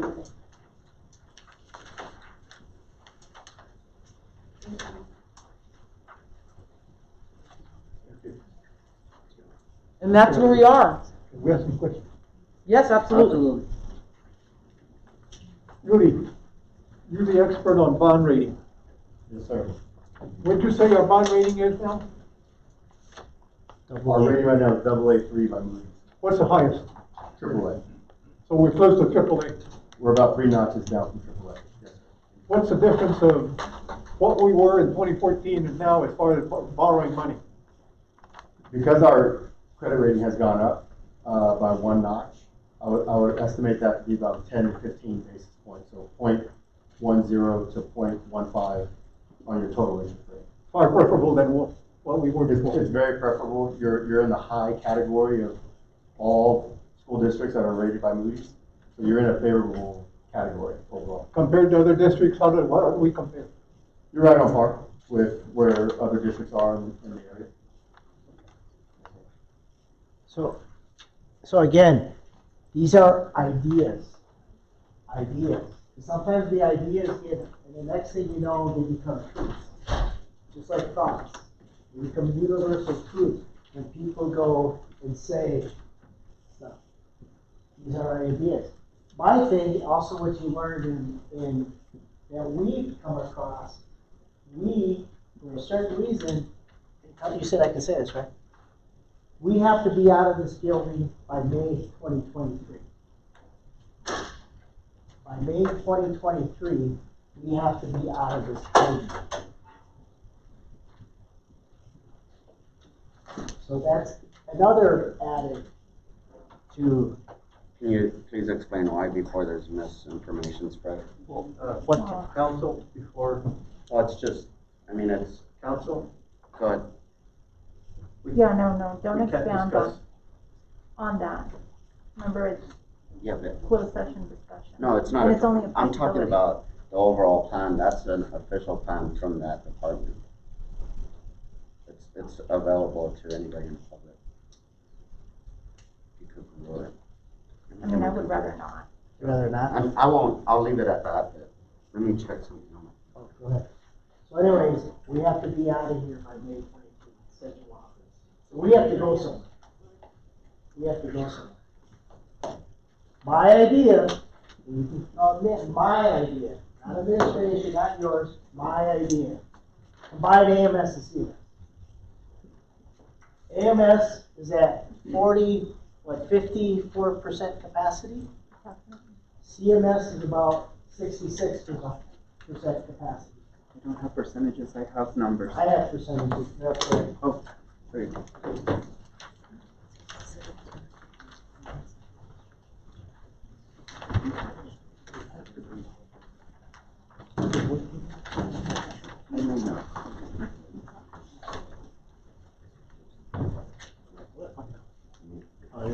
Sorry.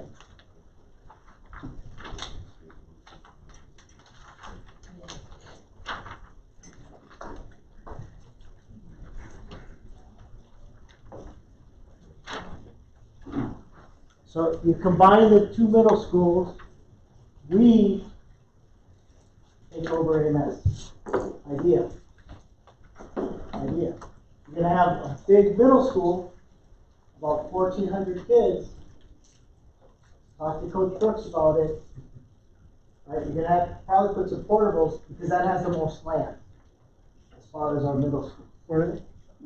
At CMS has the most land. CMS. CMS. I was gonna say, we had I'll take the punch, but we have to put portables in that to make this plan work. Because if we do that, we're gonna be at 112% capacity. That's 100% is too much. 112, they're not gonna be able to make. Not if we have portables. But we have to have portables. That's the. We're gonna have to have a cost. And that's starting when? Well, we have to be out here May 2023. That's, again, you can start next year, you can wait a year, or we can wait a year and start in fall of 23. So that's another option. Again, my idea. Okay. Another idea. My idea, and I'm gonna take it. We close an elementary school that right now in its establishment. And then right now they're serving, how many kids are at Davenport? 298. 298. What's the capacity of Davenport? 736. The optimal capacity is 663. 663. So 298 divided by 663, right? Davenport's budget is 2.7 million. 2.7 million. What is the capacity? What is the capacity? The optimal capacity is 660. And the percentage? 298 divided by 663. 44%. Thank you. That's the utilization. Where are you gonna put those kids? Thank you, sir. Where are you gonna put those kids? Well, we would bus those kids from Davenport to BCE. And once BCE, then we look at, the CES is pretty high at JDE or Garcia. And children's capacity, what is that right now? It's Childress, BCE. It's like 44%, 45%. 45%. Almost the same. From Diana The Davenport. utilization. The utilization. Thank you. How many kids are at BCE? Bill Childress, 408 money? I'm looking right now. I'm sorry, I was pulling it up. BCE is 408 students. 408 kids. And Deanna Davenport is now 301. 301. So then you combine them. And the optimal capacity for that campus is 913. So we still have a good size of 200 kids extra. Go ahead. Dr. Gillespie, one of the reasons we're obviously losing students. I've been here long enough to know that the reason Childress was built that big, it wasn't built that big. We added to that school. We're losing students. There's a reason. I don't know what it is. I'll leave that to our administration. That's concerning to me. Both of those schools were at capacity. We also know that we do not have a strategic plan with development in mind. We have got some huge developments going on in this district. We're not talking about them. There's no conversation about a strategic outlook. If you look at where Davenport is built and BCE is built, and you talk to our broker, the growth, as you said, you told me that, the growth is over by Reyes. That's where all the growth Agreed. is. But we do know. And on top of that, just FYI, the little piece of land that we were looking at a little piece of land by Abundant. Idea Public Schools is looking at it. So again, you lose kids, you lose jobs, you lose teachers. So with that, again, ECE, yes, it's coming, the growth, but I don't know how many years, but today, we need direction. And if I may also say, like Dr. Galavi said at the beginning, these were just ideas that we were looking at, because we can't present something without, what is it that we were thinking about. These were based on very hard facts and data. It's difficult to even consider some of these. I even raised the possibility of, okay, these are temporary solutions. Yeah. Because we don't know if the decision in the future will be to go for another bond. If that's the case, then perhaps we start. I don't even want to go there. Don't even want to go there.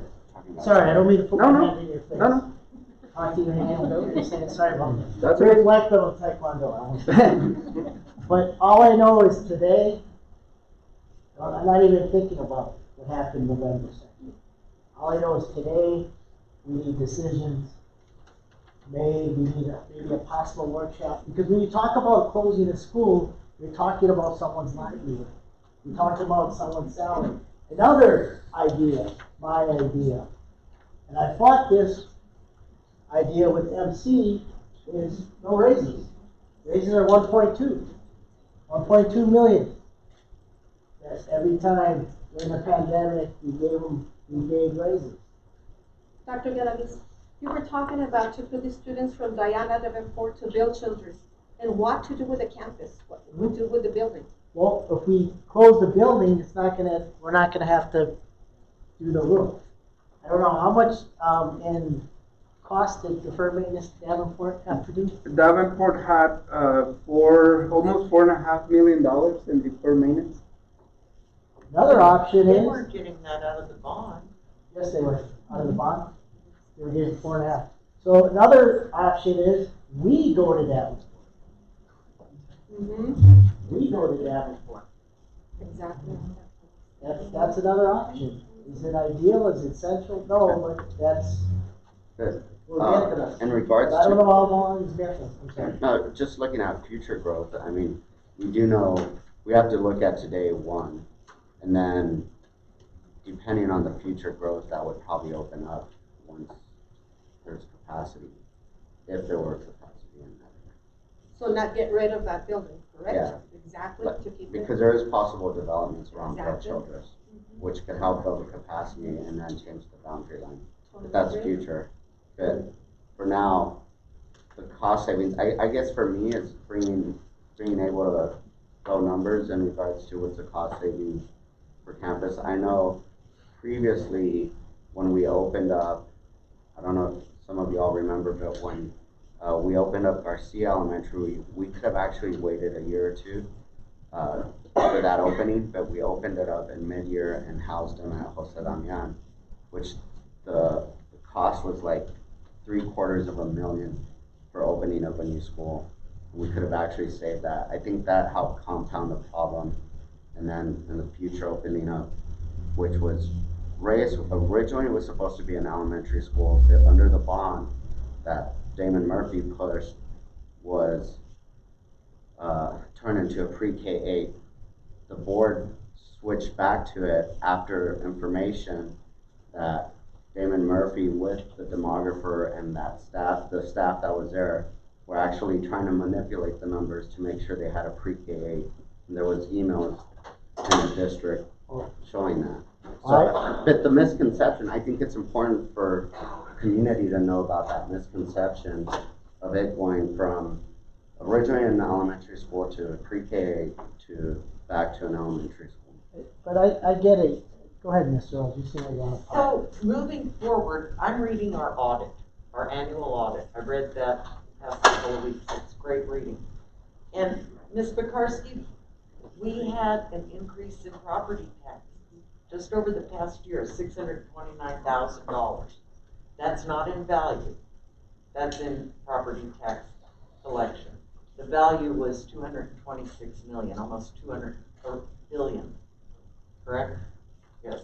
I don't know. So it was $629,000 this year we got in just property tax increase. That's a lot of money, a ton of money. We also got $358,000 in our campus activity revenue because of the moratorium placed on fundraising. So we got a bunch of money from that. We had a decrease in expenditures of $845,000. And we had reduced expenditures in capital projects of $680,000. And I could keep going. Decrease in campus activities of $266,000. This is a ton of money. Right, but you know that the money that we get for the property taxes is reduces our state amount. Well, no, it didn't. We've got a little chart over here that shows the state amount kept even. There's a nice little pie chart in here somewhere. I won't look for it, but it shows that pretty much we weren't here to. The green is the local property tax. The purple is. So let's add your numbers. Well, I don't know. This is what I'm asking. Plus Somebody. 8 is 1.4, plus another 3 is 1.7. These aren't my numbers. There's a bunch Well, more. they're audit numbers. Yeah, they're audit numbers. 2 million. They that we keep have going. saved. But I think she's also looking at district-wide. I don't think she's looking at the local funds. You're looking at District-wide. District-wide. But local being, we had an increase of $629,000. We all pay taxes. We all know we pay more taxes. Just that alone and the increase of all the people coming into our district, I can tell you it's going to look like that again next year. We're the hottest thing going.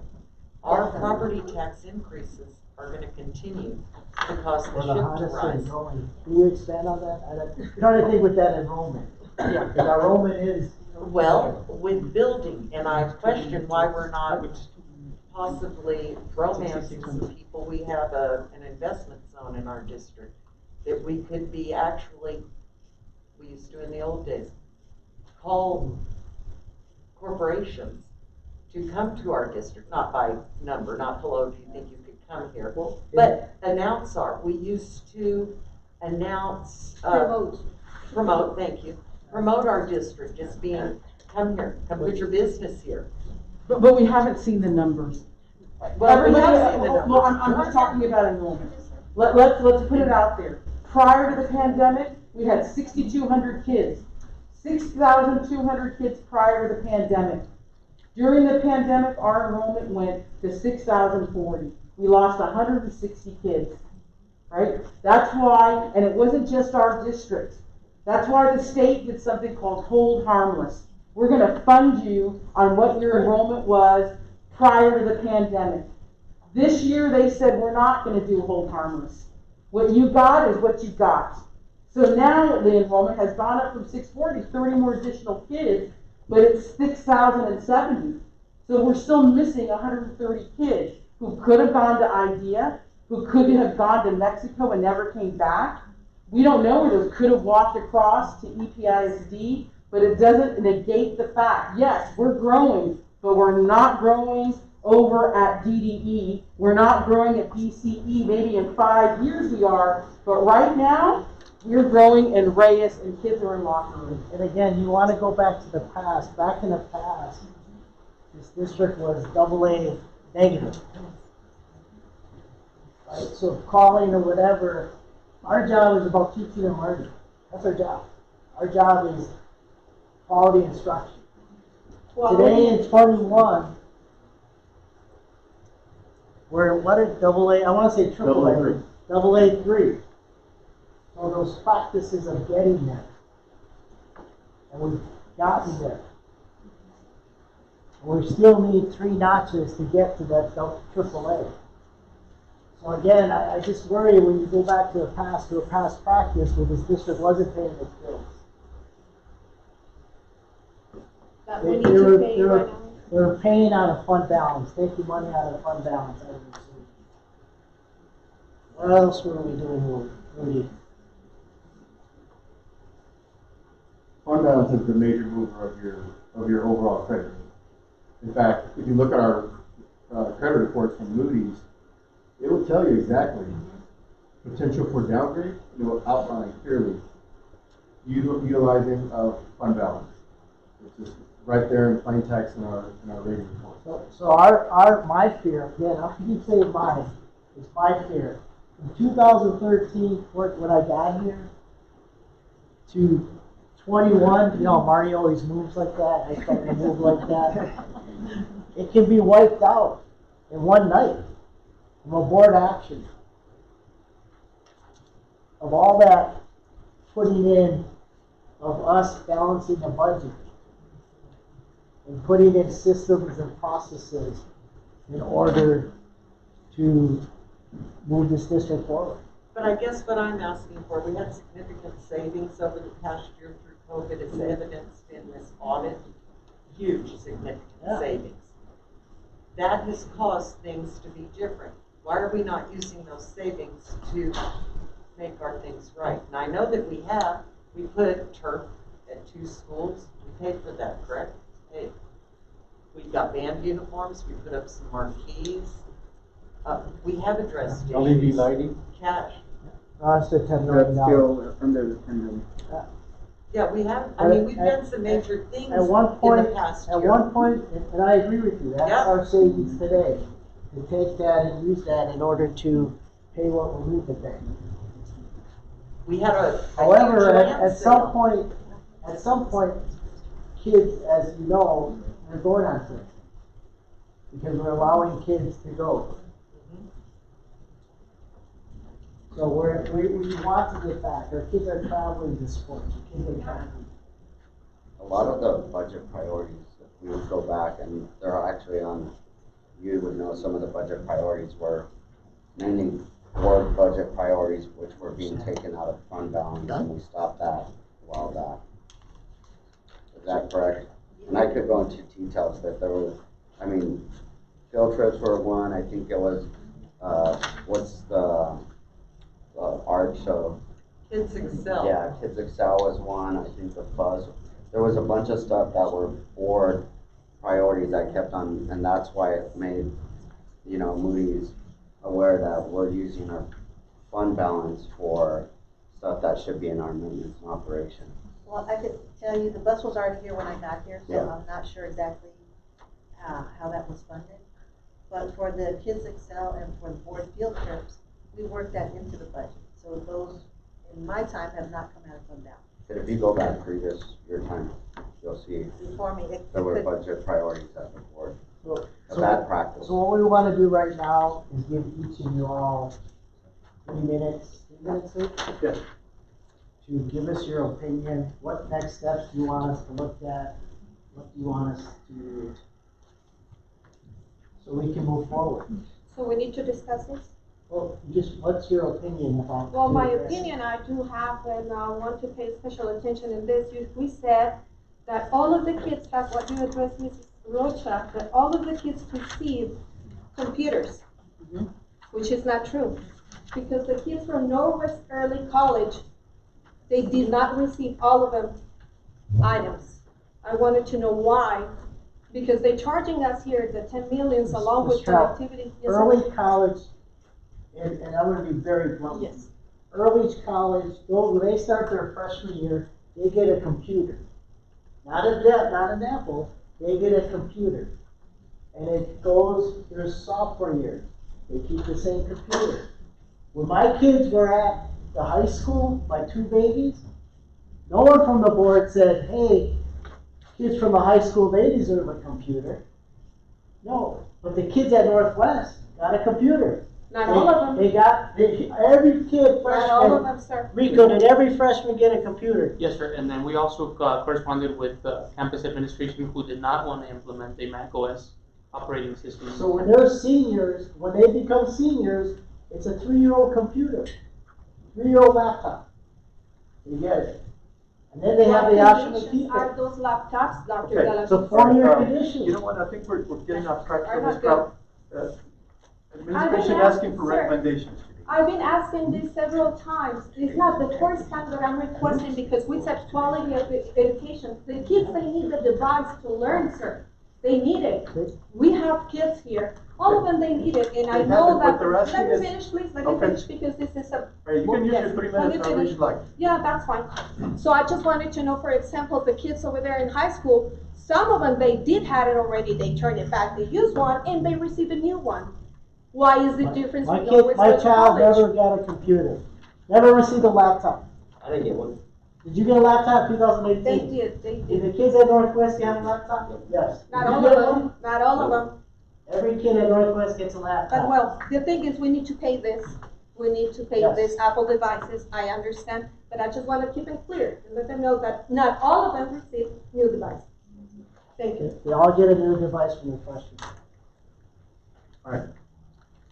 Next. Board That's member. your 3 minutes. Kristen.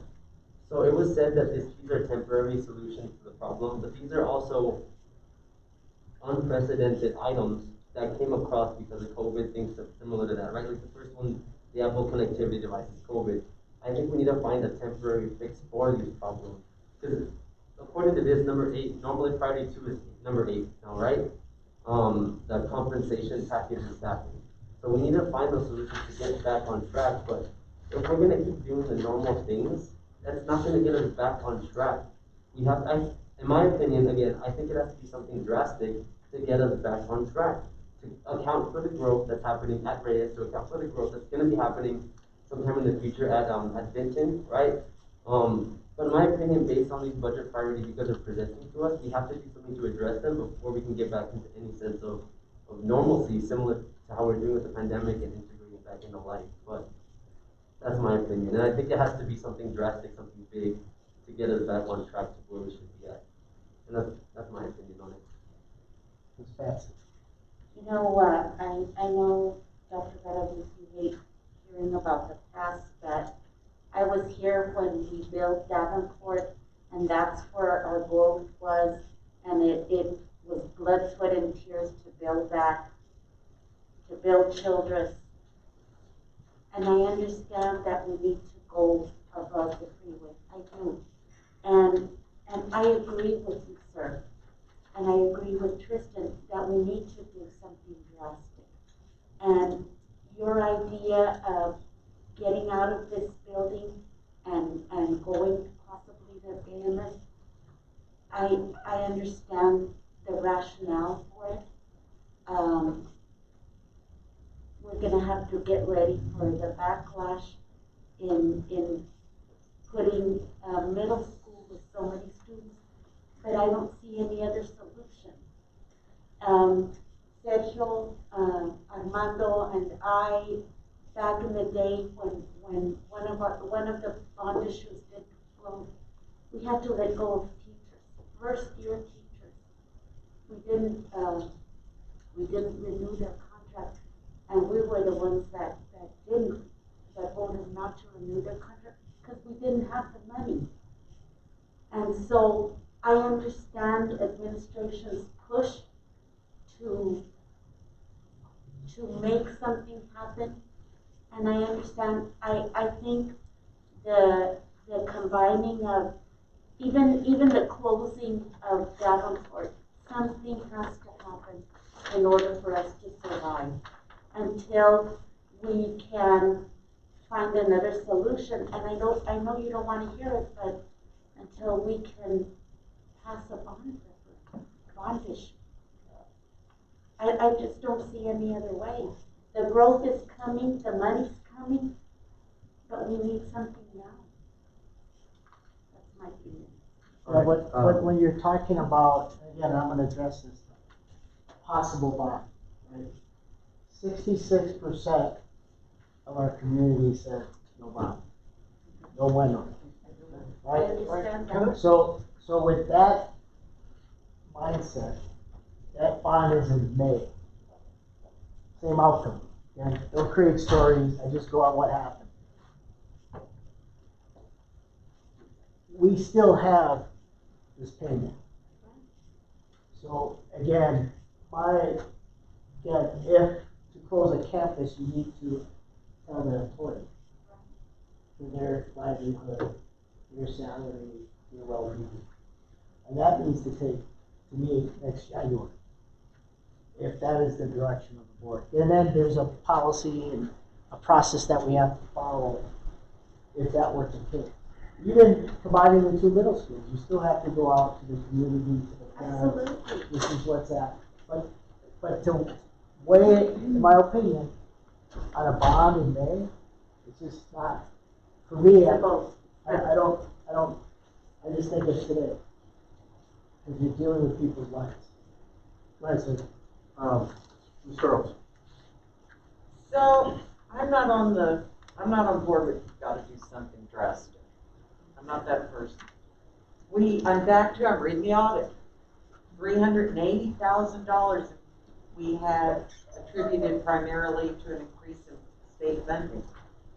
1.2 million in proceeds from a land sale. I mean, not to mention all the other things I've just said. I see that we have money, we're making money, and we're going to continue to get more money. The more people that move in here, they're going to pay taxes. There's no way you're going to get out of that. You're going to pay. What I'd like to see from the district, and it did say in our audit that we have one. We don't have one that I know of. To ensure that we achieve our goal, we've developed a strategic plan. I think it's high time we develop that strategic plan. I think we need to see what development is coming in. We've got low-income housing as we speak. Huge development of it. Right by the milk factory. How much money do you think that's going to generate? You know, I'm going to push back against you. Yeah, you're push good back. At throwing numbers and well, I'm reading. No, I read too. I read too. But so I'd like to see a strategic plan. See how many new kids are coming into our district. We should have that. It's part of what we do. How many new kids are coming in? We had salary savings that were significant. We heard how our kids are only getting substitutes. I can't believe that, but somehow there's got to be some validity to that. So I'd like to know, what do we have? Salary savings, land sale, property tax increase, or decrease in campus activity funds. Maybe it's all gone. So it's 15, 1.9, I'm gonna write that, all that up to 2. I like to do the math, unless Mr. Joyner's with me. 1.95 plus 15 is what? Ought to make your 16.95? Then we decreased we had the healthcare holiday too. Okay. That was $1 million. So we'll look at those numbers to see if they come up with 15.95. You need to say I'd that. like to, I don't think they're gonna come up to that. Well, that's what But we need. we don't possibly, there's not anything in my mind to make me think that we're gonna get all that done like that. There aren't enough skilled workers right now. Everything's pretty much backlogged, as we know. So just being practical, I think that we don't have to take drastic action and tell teachers they're not gonna have jobs. That's not where I'm coming from. I think we can do better than that. And I also think that we can do better as a board, because our district does not trust us. And that's why the bond issue didn't pass. Plain and simple. And we know that. I saw it written everywhere, that they don't trust the board. We see it every night every time we've met for the past 4 months. Our room's full. These people aren't here because they're happy. I know what it looks like when they're We can happy. discuss that. Well, we can discuss that trust. Trust. We heard. So We've heard them 16.95, Mr. Joyner, I look at you as my mathematician. Plus, we're gonna have to be out of here, so we may have to buy land or refurbish a building. So Master Bendo, 6 million. Right, to be out of here. Okay. So can I just say something? Okay, so what you're looking at is fiscal 21. Correct. Okay. It was an excellent year. We had an excellent year. Yes. Right now, we're in fiscal 22, and this is gonna be another good year. We feel like this year is gonna be good. Normally in December is when we look at, we run the financials to see who's spending the money, who's not. Yes. How can we reallocate money for the year? Where are those salary savings? Where are they needed? All of that. So that's in fiscal 22. What we're here talking about is 23, the budget for 23. Once again, it's going to be a legislative year. We don't know what the calculation is going to be. I have been informed by finance that we still don't even know what the real revenues are for that year that you're looking at. Because now that they've changed the calculation, they have to true up everything, including property values. And so it takes the state forever to get through the system. And so there might be still some settle up on those numbers that you're looking at. Even though that used to be that those I understand exactly what you're telling me. Okay. So for 23, this is what we're looking at. We don't know what kind of year that's going to be yet. Understand. Normally, finance and I get together, and by the time we come to you, we have you a skeleton type of a budget. Yes, you do, and you do a very good job at it. Thank you. Right, because normally I know what you're going to say, and we can anticipate what we think you're going to want as a priority. And so this year is totally different. As you say, priority number 1 is now number 8. I mean, that's a significant. Taking care of the employees and making sure they're compensated. That's always been a priority number 2. I mean, that's a high priority. But now we have other things that have to be done. And if we see that the community is willing for us to is wanting us to spend money on deferred maintenance, that money has to come from somewhere. And so I don't know that I'm looking at the demographic report, and there's not going to be a big increase in kids for 23. We're lucky, as Martin said, we're lucky to hang on to the ones we have, and we're pretty much flat. And one of the things, again, from the people that voted against the bonds, they pay your debt. Pay your debt. Pay your debt. Making sure you drop our INS. Pay that off. Too much debt. And making sure, again, use our maintenance operation money, our money, to pay off the deferred maintenance. Start paying off that. But again, and then I warn every time, because that's $15 million, every time we wait a year because of inflation, and Mr. Joyner, again, I point to you because I think of a credit card with inflation, I pay 25%. I don't know Master Mendo's number, but I just pick a high interest card like the kids get in college all the time, right? So I pick 25%. Every time you wait, it's going to cost more money. So. And if I could talk from an academic standpoint, Ms. Searles, you asked, where are the kids going? We shared with the Just for Kids committee, where do we have a drop of students at the end of 5th grade? Because they're finishing at Reyes and they're walking across the street to Brown Elementary. They're not choosing to get on the bus and go to Alder Redneck. That drop of Brown, what did I say? Brown Middle School. They're choosing to go to Brown Middle School. And that's a loss of kids. Also, we have neighboring districts that are open enrollment and are saying, we can provide universal pre-K. We can provide universal pre-K. Where have we seen a drop in attendance and a drop in enrollment? Pre-K. You're gonna not see an increase in middle school enrollment if we combine and make one middle school. That ain't gonna happen. Well, again, there's every decision we make has ramifications, there's consequences. Every decision we make, this has consequences. The way it is, you lay out the consequences, or if you're willing to take the consequences, then we do it, and we follow. But again, we just are looking for some sort of direction as we open the new year. Mr. Plan. What are the consequences of not closing Davenport in? Here's the thing with Davenport. It has 298 kids. But yet, it's still staffed the same as Reyes and Garcia. And we have tried for it. We have tried to have the librarian. We have tried to have, but then they come, and again, they come to the board, and they call, and you give them hold, and then we change, yeah, we'll fund it. We'll give each a school with 298, funded with a school with 600 kids. It's not equity. Not fair. Back in Dallas ISD, my time, back in the day, you didn't get an AP until you hit 400 kids. As an elementary. And that's not an efficient way of running a school district with a half-empty school. 24, it's like over 76%.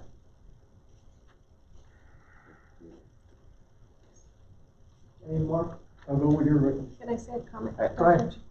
And so I know Dr. G had talked to me. The biggest piece that we see expenditure in a school district is personnel, right? It takes about 85% of the budget. So anytime I hear things like what we just saw, that is a little bit unnerving because I know it's going to impact personnel at some point. Those things that we talked about, as we're looking at some of those expenditures, and I understand that these are obligations that we need to meet, but there's also, as Dr. G is saying, some hard decisions that need to be made. And in talking about those hard decisions, one of the things that I want to make clear is some negative residual effects of the compensation package dropping from the slot number 2 to number 8. I mean, that is going to have a negative impact on our district. First of all, right now we're still going through a COVID period. We're having inflation. We're having staffing issues. And it's not just going to be ISD, it's statewide.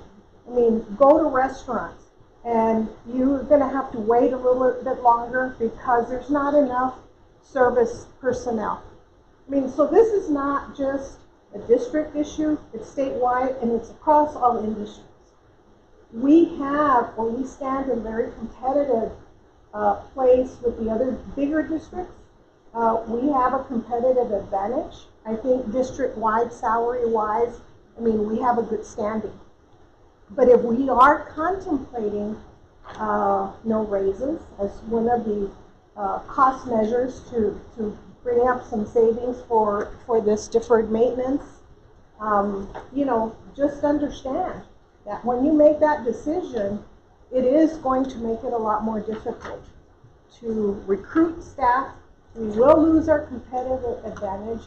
And at the same time, believe it or not, the priority has always been to take care of personnel as best we can within our budget.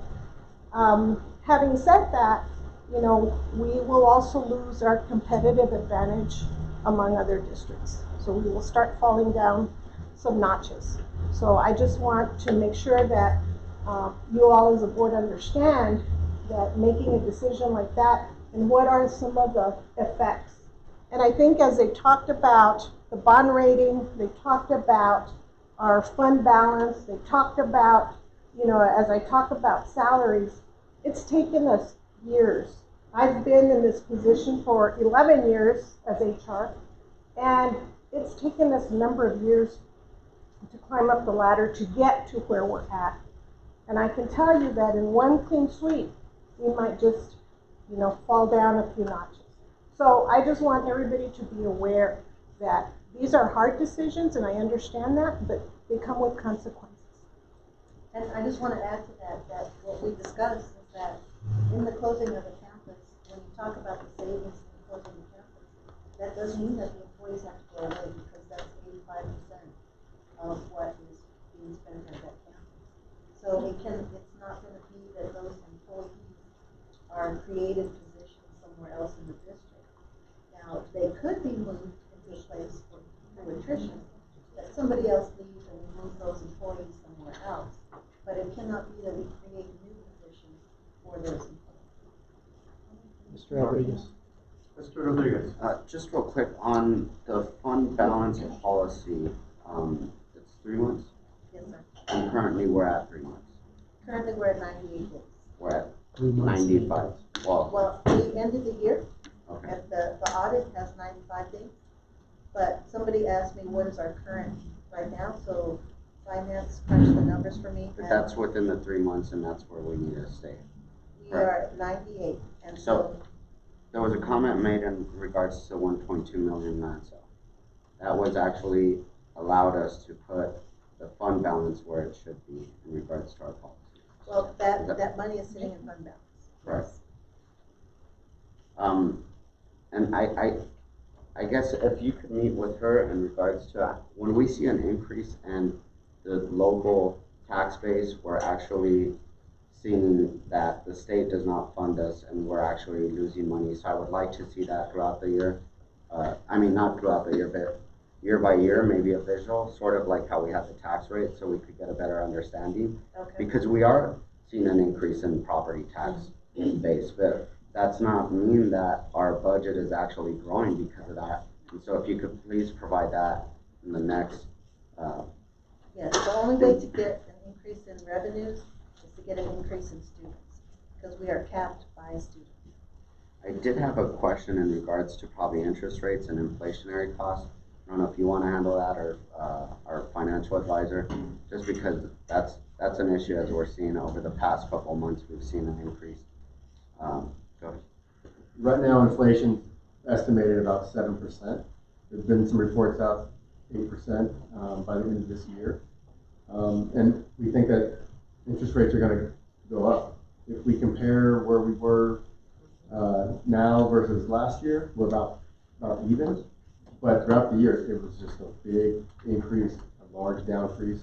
Now that COVID, even with the new variants coming out, as a whole, the economy has kind of eaten the impacts of COVID. And so we will start seeing a triple increase of interest rates. So in regards to interest rate and making it simple, let's say if we were to look at 100 million currently versus in the future, what would that look at, and what's that lost compounded? So let's say interest rates go up 50 basis points, so 0.5% on a $100 million bond transaction over 25 years. You're looking at an additional $15 to $20 million of interest costs associated with that $100 million bond. So you're looking at the increase of 0.5. 0.5. Right. basis points. Which is reasonable. We've seen swings like that, you know, Yeah. throughout the year. What I'm looking at is we're looking at inflationary costs as well as cost of interest rates. So it's actually compounding the problem just on our INS side, which is to actually build these facilities. And that's just on the bond side. The question is if we go out in May, if we go out in November, if we go out in next November, whatever it may be, of course we're going to see both of those increase. But I think we have to make decisions not focus on if a bond passes or not. I think we have to really go back to our principles, which is balance the budget. We finally got our fund balance where it needs to be in regards to our policy, so we shouldn't touch that. And the other question that I had, one is the paying debt. We heard that communicated in regards to the bond. And I guess my biggest thing is I don't want to do something drastic. I want to do something what's right. Like, what is it that we need to do? Back in, when was the previous facilities assessment study? 2016. 2016, right? In 2016, they said we needed to close the school because we didn't have the capacity. That was the original recommendation, and then because of the pushback and listening Well, to of the course, community. the politics, we didn't do the right thing then. Well, the board did not do the right thing then. It was the politics, the pressure, but we need to do what's right. And so that recommendation was in 2016. We didn't do the right thing, and now we need to look at doing the right thing.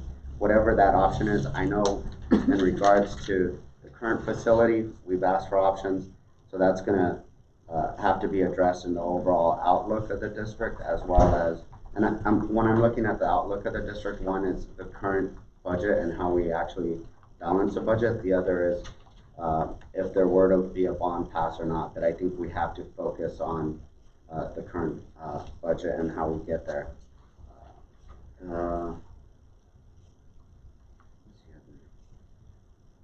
Can I just say that we threw out here eight priorities from administration? And so part of what we're asking for from the board is, are those your same priorities and in which order? Well, you all are the professional. I think we need to do what's right. We have professionals give us those opinions, and not the board's purview. Yeah, The board's purview, because then now you're going to interject politics. Well, we're going to be emotional. I think you all need to come up with what is the actual budget, what are the, in regards to the maintenance tax notes, what is that offset versus, all that needs to come onto the table. You all need to provide us those options, and one, we need to come in a balanced budget, and we need to do what's right. If that's closing a campus, or two, those recommendations should be done from staff. Go ahead, sir. Are you? Yeah, I mean, it's just complicated, but I think we have to do what's right, not necessarily what's drastic, but there's going to be recommendations that are going to come down, and we have to do them. Okay.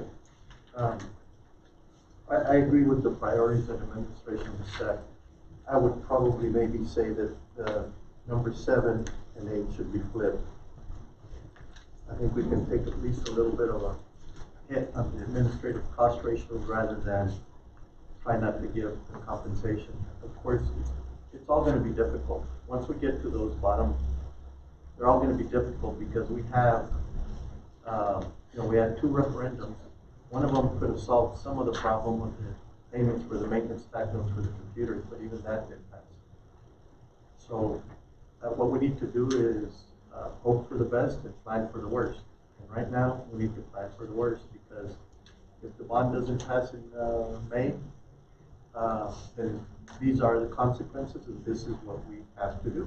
I mean, it's unfortunate, and spending more money at Reyes right now without spending in the rest of the district, to me, doesn't seem equitable.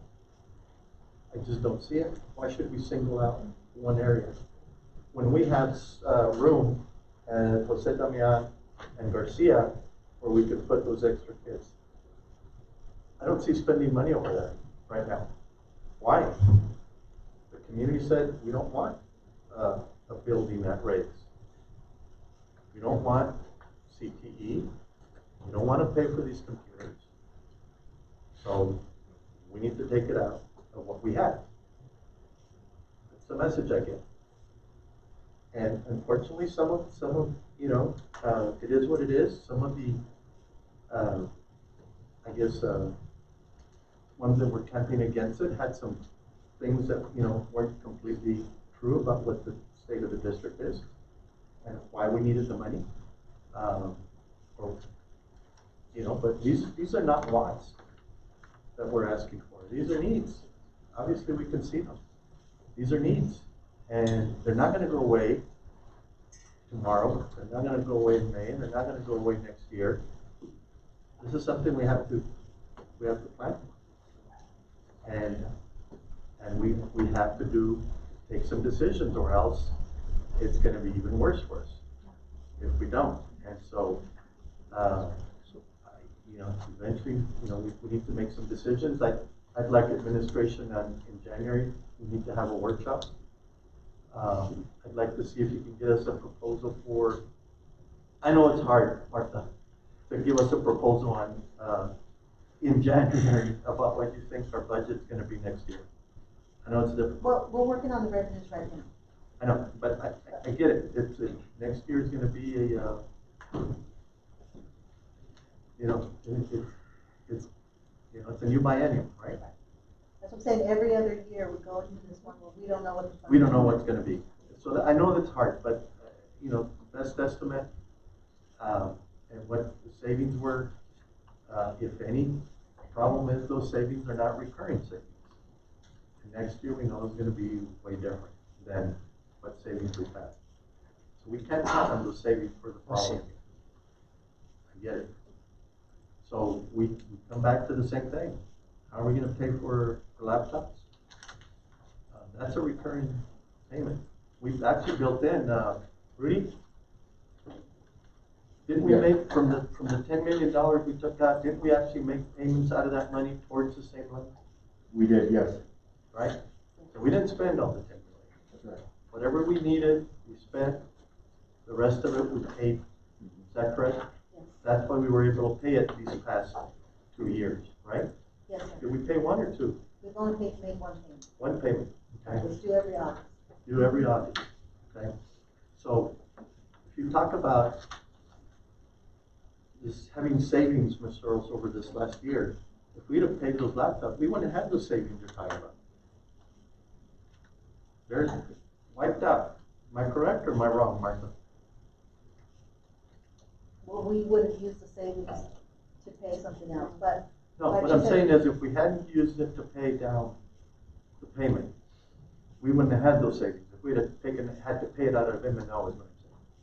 If we had to take it out of M&O, it would have consumed dollars that we used for other things that she. Right. Exactly. So this next year, we're not going to have that. That's where we're at, guys.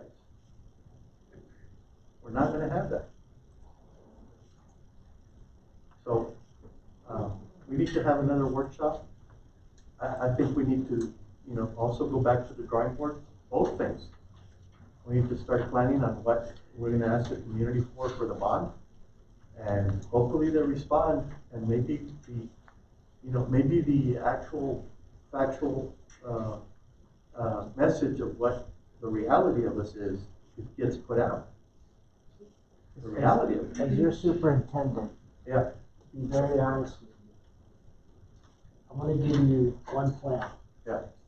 Which is, I'm not gonna worry what's gonna happen in May. No, I get I just it. have to worry what's happening now. I get it. Because the speed of trust is, that's why we're meeting here in December, and then the district knows what I'm thinking, because we're gonna do a thought exchange with the community.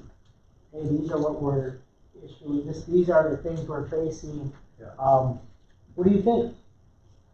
What do you think? How should we address the 1.9? How should we address the deferred maintenance costs? How should we address rates? But again, I agree with you, coming back in January in order to make viable decisions based on today. Yeah. If tomorrow happens, that's great. Yeah. But I don't worry about tomorrow. I worry about today. I'm not even thinking about that. I'm thinking about making sure that we have the payment, the money that we took out for those computers, making sure we got roofing leaks. Our leaks don't roof, our roofing leaks, right, Mr. Bennett, I say right? That was in Virginia, I get by there. So, again, we just wanted, so, you all to know what we're thinking. We get the picture. We've actually gotten the picture before the bond. Obviously, there's a disagreement or dissonance in terms of where the reality of where we're at and what the community thinks we're at. And so, Well, not only that, we already have to have compensation. We would have to know what the compensation is. right, no, I get it. I'm just saying we need to plan for the worst, number one, hope for the best down the road. But for now, the plan is January. Plan on what we're going to do in terms of these cuts so that we can make our budget. I think a balanced budget priority is essential. We don't want to go back. It's unfortunate that the more we wait on passing this bond, the more money we lose. High interest rates and the inflation. Now it's going to end up just costing us more. But we need to deal with it. That's why we're here. And we need to make these hard decisions. So I'd like to see those. I think what we have in terms of the priorities, I agree with y'all. Now I think we need to put pen to paper and see what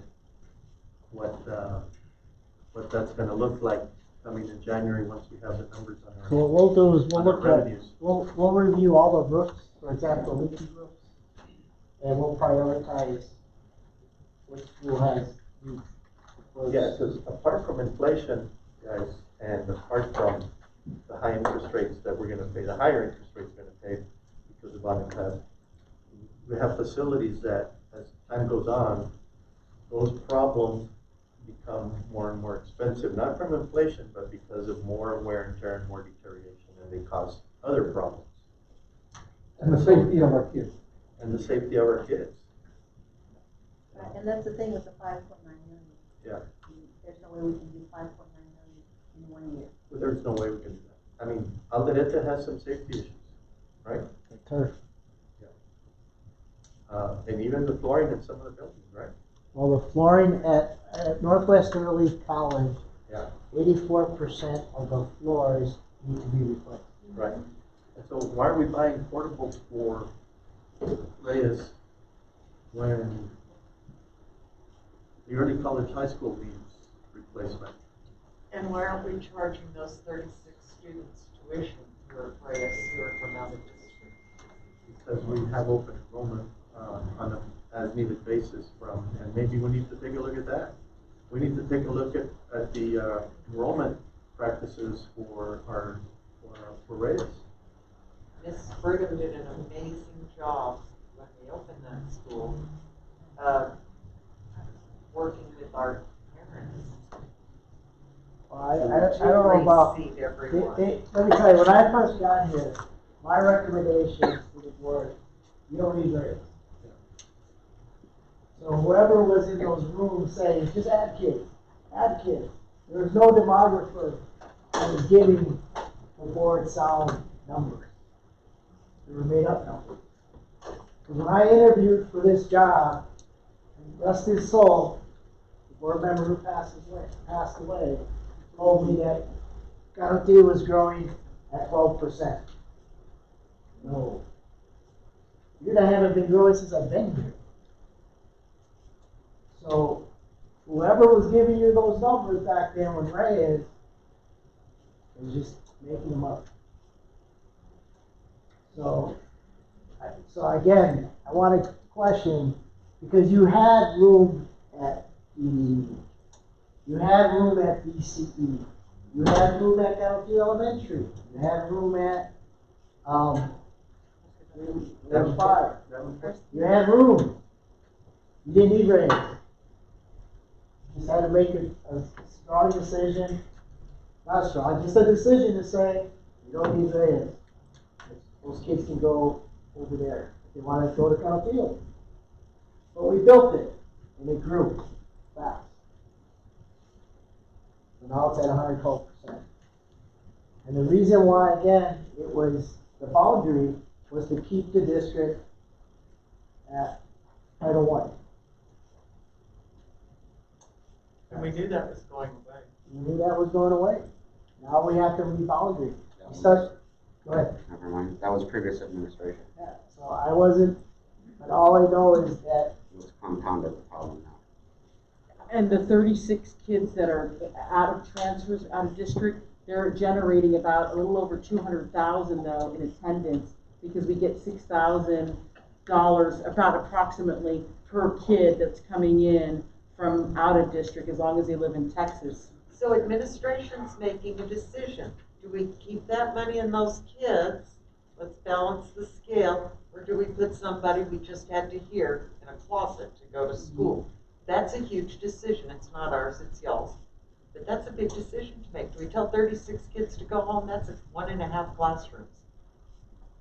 And free Well, up a if they were all in classroom the for same our grade in the kids? same class, but there may be 3 in I one year, understand yeah, that. yeah. I do. But it's a big decision. It is. You know, that's over one teacher, 36 kids. Right, so we took down notes, we have your ideas, we'll come back in January, not Maybe this, Santa Claus bringing us something. maybe, well, he brought you poinsettias. Oh, thank you. I don't think they're gold filled. Dr. Bobby. You don't think the wrap is golden? Carrot? Be nice. I don't. Next item, I'm sorry, I don't mean that. That's okay. I just wanted to add, part of the disconnect, and we know there's a disconnect between the community board and maybe even administration. So I just want to see how we can repair that and work on building something consistent. And that's why I put that item on the agenda, but I'll discuss it at that point. To clarify on this item, at the next meeting in January, we're gonna get a proposed list of ideas and estimated budget. Well, we're gonna ask the community starting tomorrow, what are some of their ideas? We're gonna compile them, you have my ideas presented. And then we'll let the board decide. I'm just saying, when you start thinking of, or start closing schools, combining schools, people need to be told. And what's the time frame on that? Well, let's see. Where? Oh, what's the timeline per se if we close a school? When do we want to start notifying? So, to clarify, we're not closing the school, these are ideas for, right? I was asking more for the ideas to come up and to Just get the ideas. community input. That's Not- why- Not to close. But again, if you, ideas, my ideas, I'll own my ideas. But I don't talk to the MC if that decision is, of the board to go forward with the idea, because we all have to own it. We all have to own it. Not on your basis, we all have to own it. And we would like to start notifying them in January or February. Yeah, so ideas are gonna turn into action. And it depends on what action is decided upon.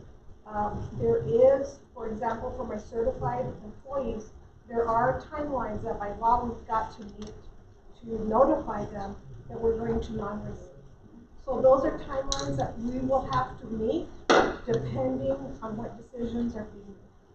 So if, for example, you decide to close the campus, then all certified personnel will have to be given the proper notice. Dr. Galatis, when you said include and involve the community in this, isn't the same group that you had before just for kids? No, it's gonna be teachers, staff, community members.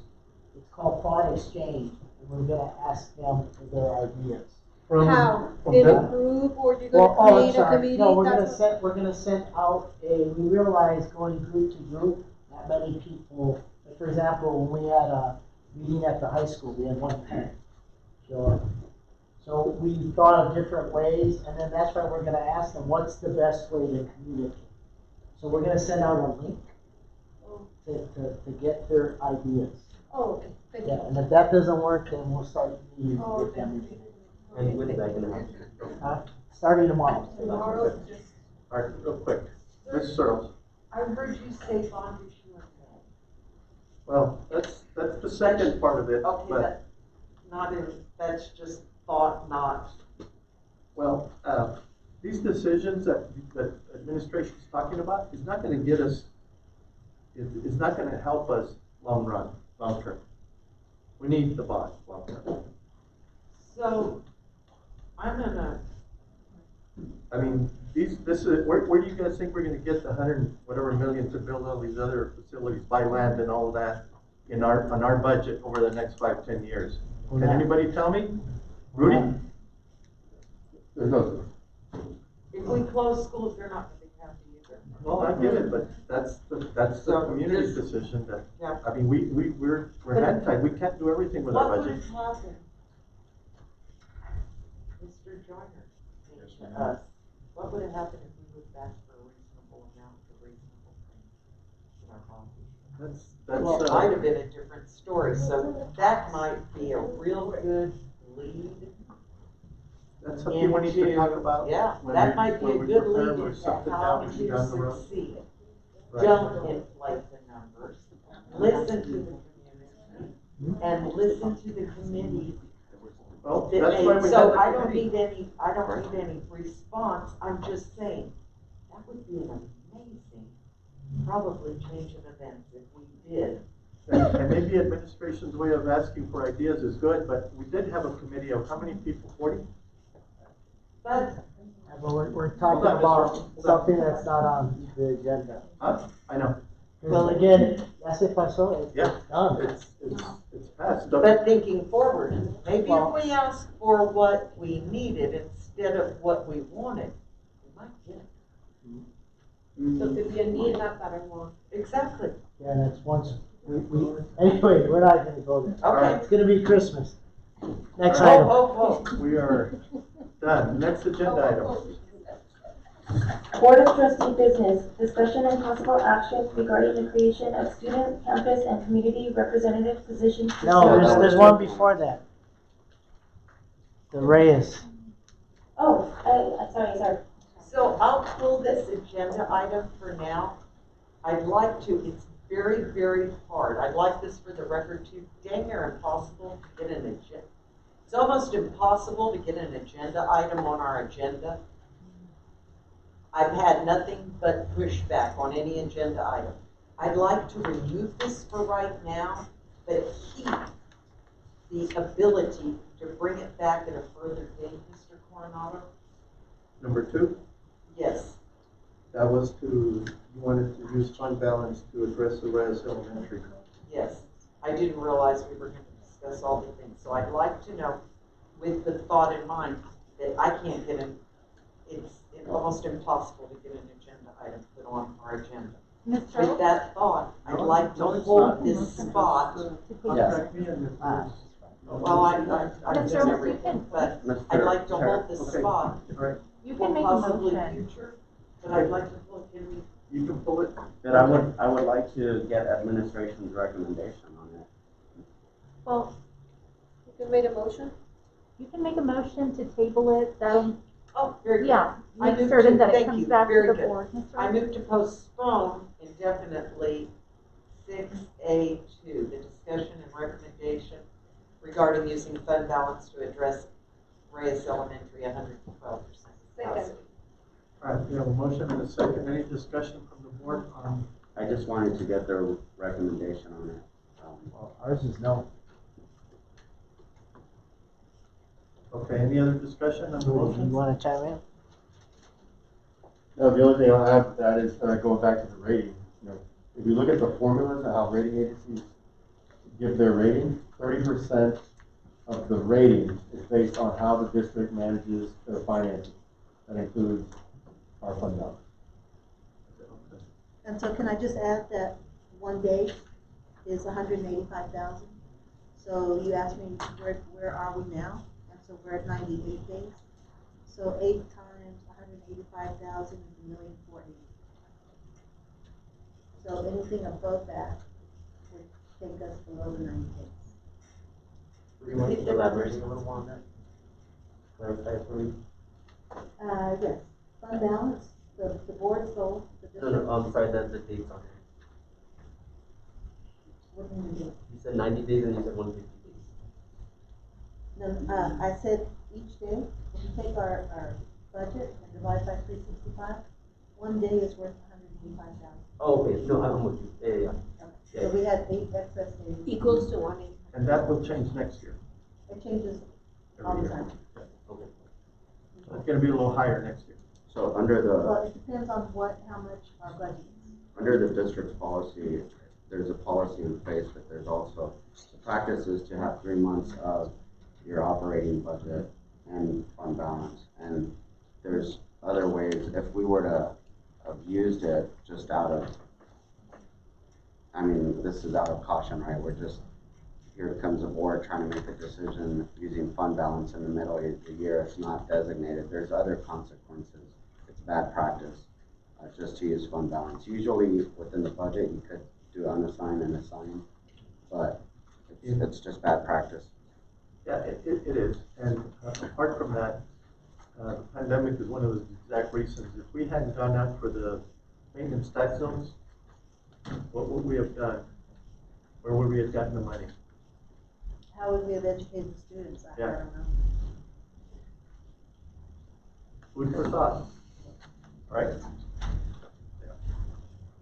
Food for thought. So sometimes it happens down the road, we need more money, by the fund balance is there. For stuff like this, if we hadn't had it, we'd have had to dip into fund balance, and that would have knocked us down. And for me, That'd been worse than going out for maintenance section? Oh, that would have been catastrophic. Catastrophic. and for me, I just, my biggest fear is, I think we need to do it, but we have to do it, and we've heard from some of you, we can't do it. I mean, the inequities, right?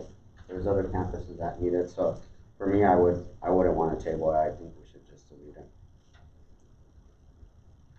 Okay, anybody else? What the motion is to table it indefinitely? Ms. Earls, if you want it back on, all you have to do is ask me. Right now, I mean. Only I. Excuse me? Only I. Only you. Could you For report? this item. Thank you, for the record. We'll bring it back for you if you want to discuss it. Thank you, sir. I appreciate it. Okay. But, I mean, it's just something that. Okay, then I can withdraw my motion. Okay, Okay, Okay. withdrawn and I'm in a trust. All right, we'll bring it back in January. Well, that's when we're gonna discuss the issue. Well, we'll bring it in January, because that's when we're discussing, this is exactly the workshop we need. Well, I don't know that January is the proper time. Whatever You said we're I ready. could bring it back when I wanted to. You got it. Okay. Okay. All right. Next agenda item.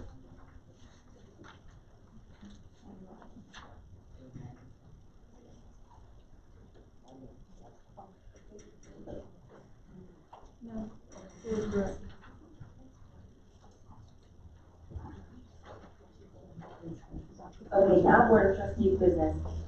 Yes. 7A, discussion and possible action regarding the creation of student, campus, and community representative positions to serve on the Board of Trustees. It's actually, the language is a little bit different. I was trying to separate it into two. One, I'll go off on the student representative. I know there's certain districts, Prince George County is one, but Houston has a program. It's like a Congress, student Congress. And then I don't believe that, did Steve talk to you about this? No. So I don't believe that a student could actually sit on the voting body of a board. So the goal is, how do we get maybe one from each high school as a student advisory on the board, or how we would do that. If they could research, come back with one option, or whatever that may be, student Congress. And the other is in regards to the community representative. I think we know there was a huge disconnect within the community, and I think it's important to get all voices from all areas of the community and from all departments. The goal would be to develop a Canadillo community advisory group that we would meet with them quarterly. One would probably be during a budget season, the other could be during the goal. The quarterly, we would have something set where we would convene with those community members and those employees. So, like, let's say every campus would submit a parent as well as an employee, and then each department and probably each board member could submit an individual. But that way there's a huge, big group of people where we could convene, have these discussions, get their feedback, and then hopefully help build that connection and the capacity in our community of what are some of the issues the board is dealing with, and then that way to get a better understanding and or to hold us accountable. The goal is to create a community advisory group, and then depending on what state law allows us to create some type of student representative on the board, and that would be my motion. Or if there's any motion to actually create it, or to have administration look into it? To have administration work on creating it. Citizen Advisory Committee? It would be like a Canadillo Community Advisory Group, sort of what you did with the Just for Kids, but we want to make sure that there's consistency and representation from all areas of the district, like each campus. So, well, hopefully Diana Davenport, depending what happens, right? Or Reyes and Garcia, all these schools would be represented by different groups. So we have a cross-section representation, and we would just convene quarterly to like during the budget process, maybe we could have an equity session training and then discuss goals, whatever that may be, but it's just to have a quarterly meeting with these individuals and where there's some accountability structure. Let's say if there's a parent that doesn't show up 2 out of the 4 meetings, then we need a replacement. I know, like tomorrow I have a meeting with the district advisory committee. And they meet, their president is Ms. Lilly, and then they have community members on there. Mr. Ramos is on there. Bernardo's on there. So that, you already have that in place? You just gotta get you in front of them. Well, making sure that it's all well represented. So if we don't have to duplicate it, You're talking about adding students to yeah. We have a CIC, a So DAC. there's 1 employee and 1 community member. Go ahead, Ms. Lilly. You have a representative, Mr. Armando, from every single campus, certified teachers, non-classroom professionals, which are like your librarians, your nurses, your counselors. You have community members, Mr. Barrera, Mr. Ramos. We have a business community representative, and you have central office representatives. Is there a do you see, my biggest concern is making sure we build that relationship, and then that way we could get that feedback. It might be the DAC, if that's what it is. You just go ahead, Mr. Bernardo. Mr. Rodriguez is on something. Now, there is a lot of representation, but there's no representation from the school board committee.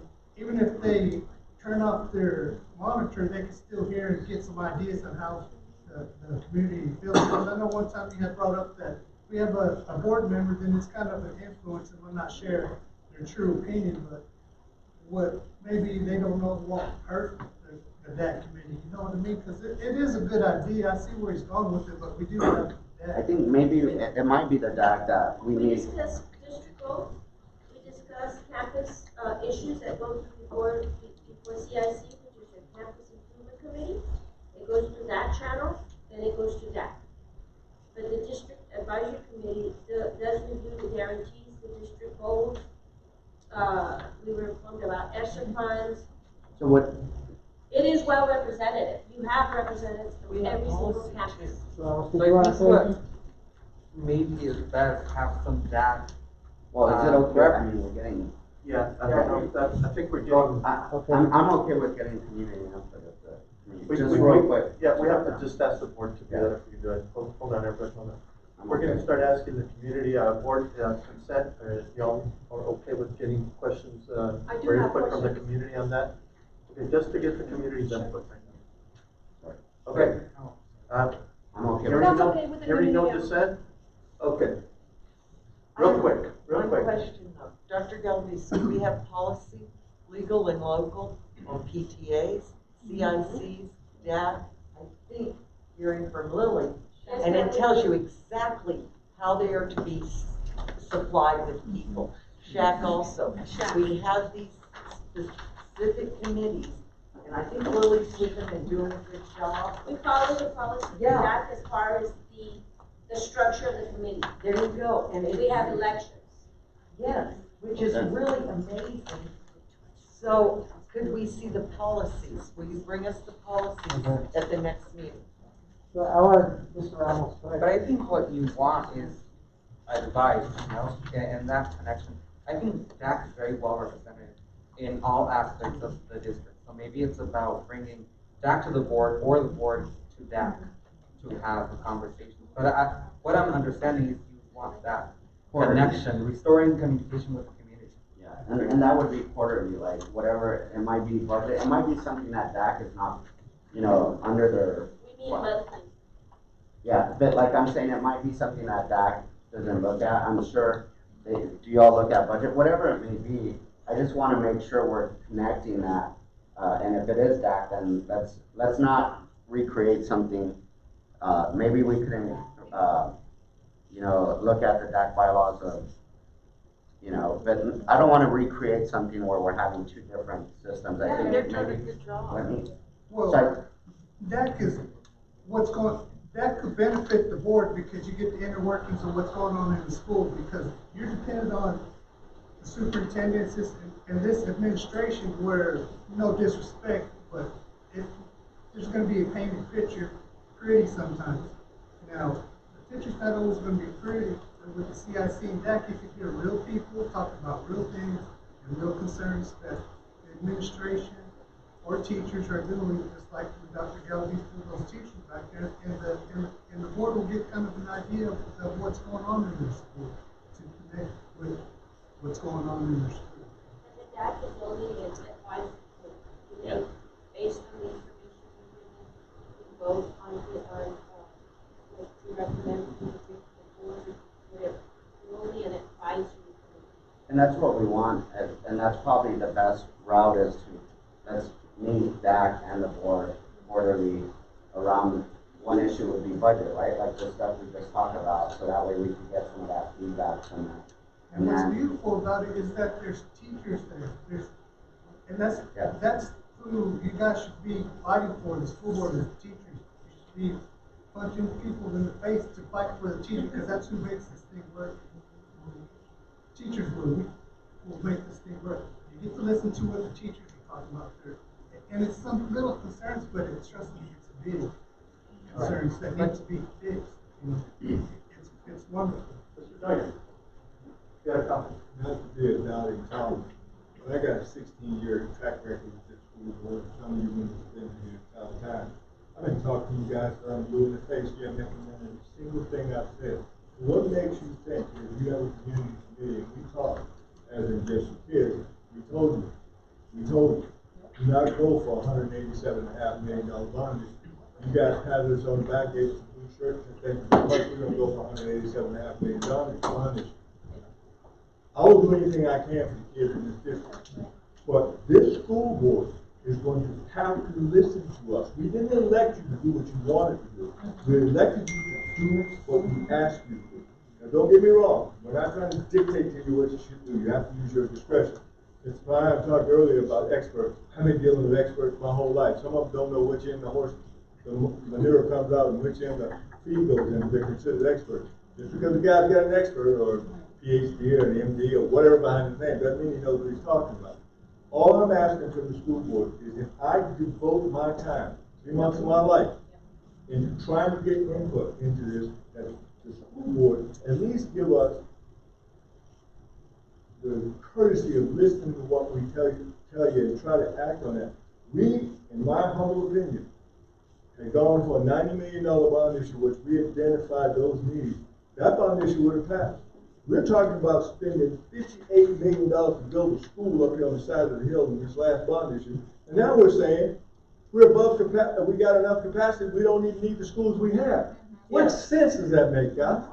Where does that make any sense to spend $58 million to build a middle school? We're talking about the, no, we're talking about the item, because what's happening is you're saying some statements that are my opinion that are false. Tell me what's false about what I just said. But I don't wanna get. No, I'm not, please, not arguing. Tell me what is false about. That is not the item, Mr. Joyner. Mr. Joyner, that's not the item.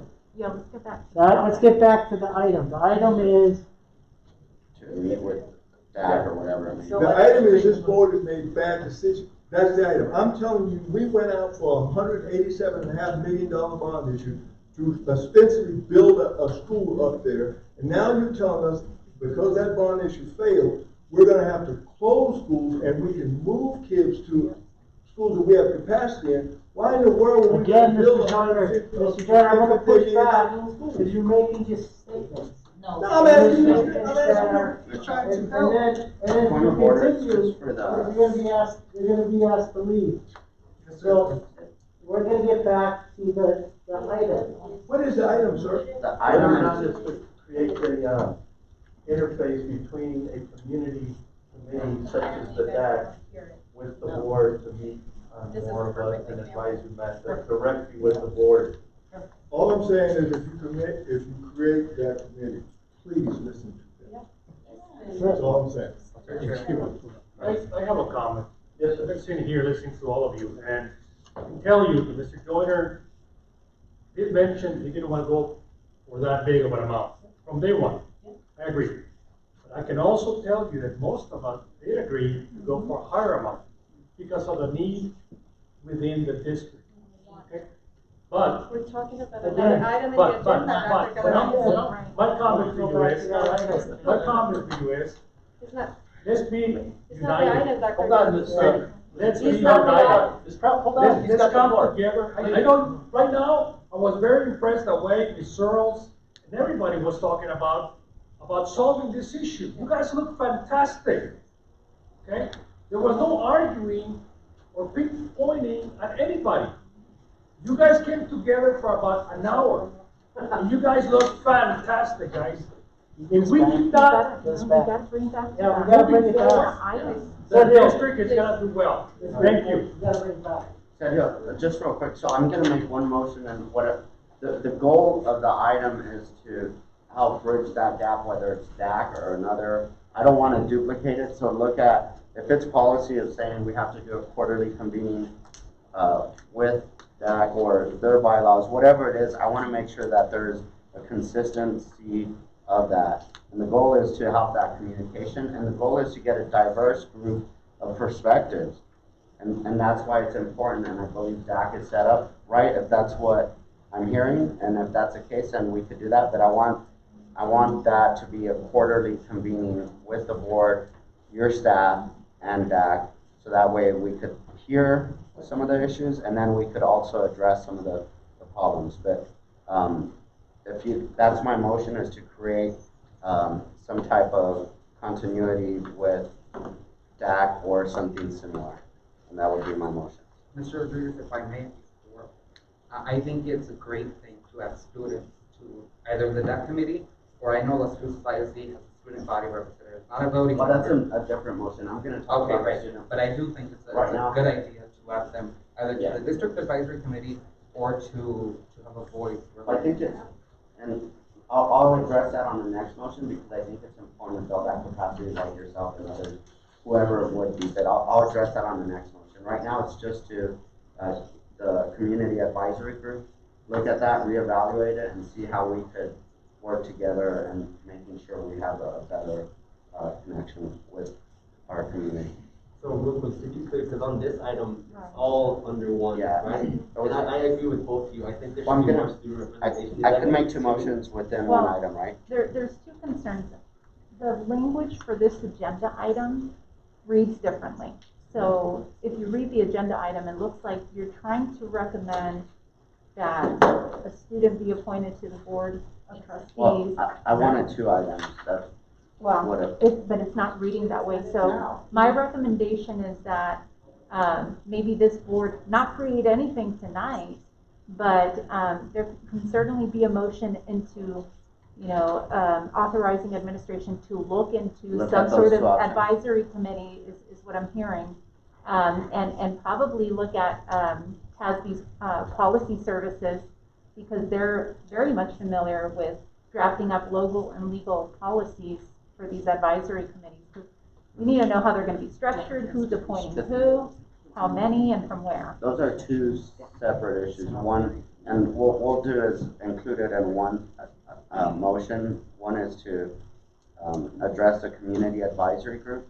And the second motion is how do we get a student, we'll combine it as one to get some type of student representative, and how either a student representative or several to be an advisory group to the board.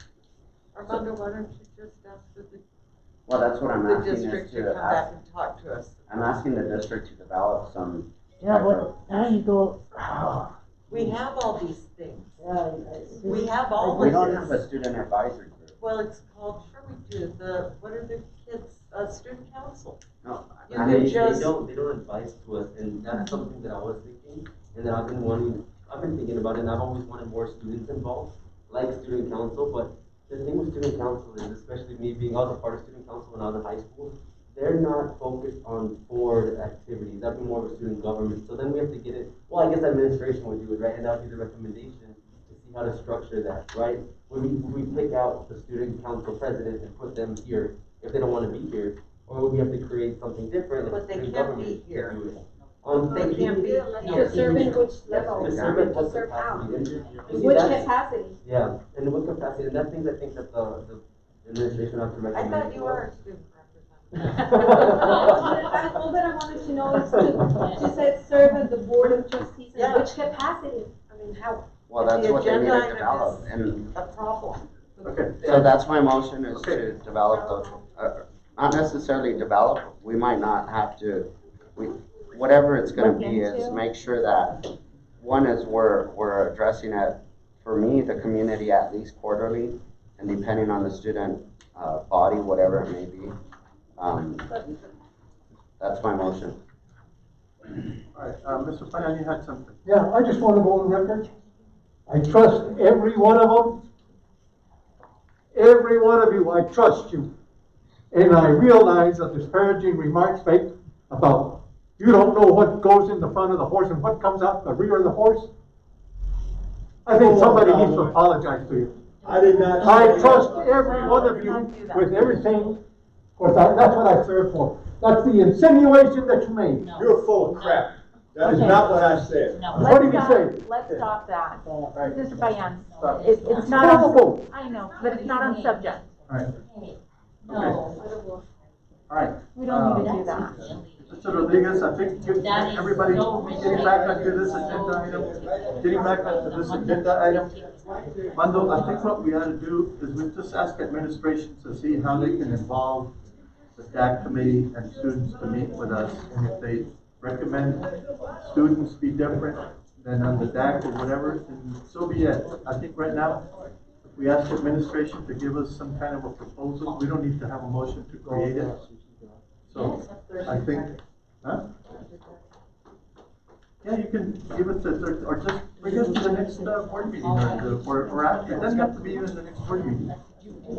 I mean, this is. For the record, Ms. Trout left at 9:47. We're gonna be. And I think I'm gonna leave too. Merry Christmas to all, and to all a good night. All right, so, it For the doesn't have to record, be Ms. Searles is next board meeting. It can be, I mean, you guys have your plate full, we're on break, so. We'll just come back to us. Okay. All right, are you okay with that, Mr. Rodriguez? I mean, or I can make a motion after that. All right, you wanna make a motion? I Go so ahead. moved. So moved. Huh? So moved. Seconded? Okay. We have a motion and a second before the board of this agenda item. No, to actually allow administration to go bring back some recommendations on what's best. Okay. All right, any further discussion from the board? Hearing none, Stephanie, please pull the board. Mr. Coronado, Yes. Mr. Hernandez, Yes. Mrs. Mendoza, Yes. Mr. Payan, Yes. and Mr. Rodriguez. Yes. Motion passed. All right. Last item. Chairman. Adjournment.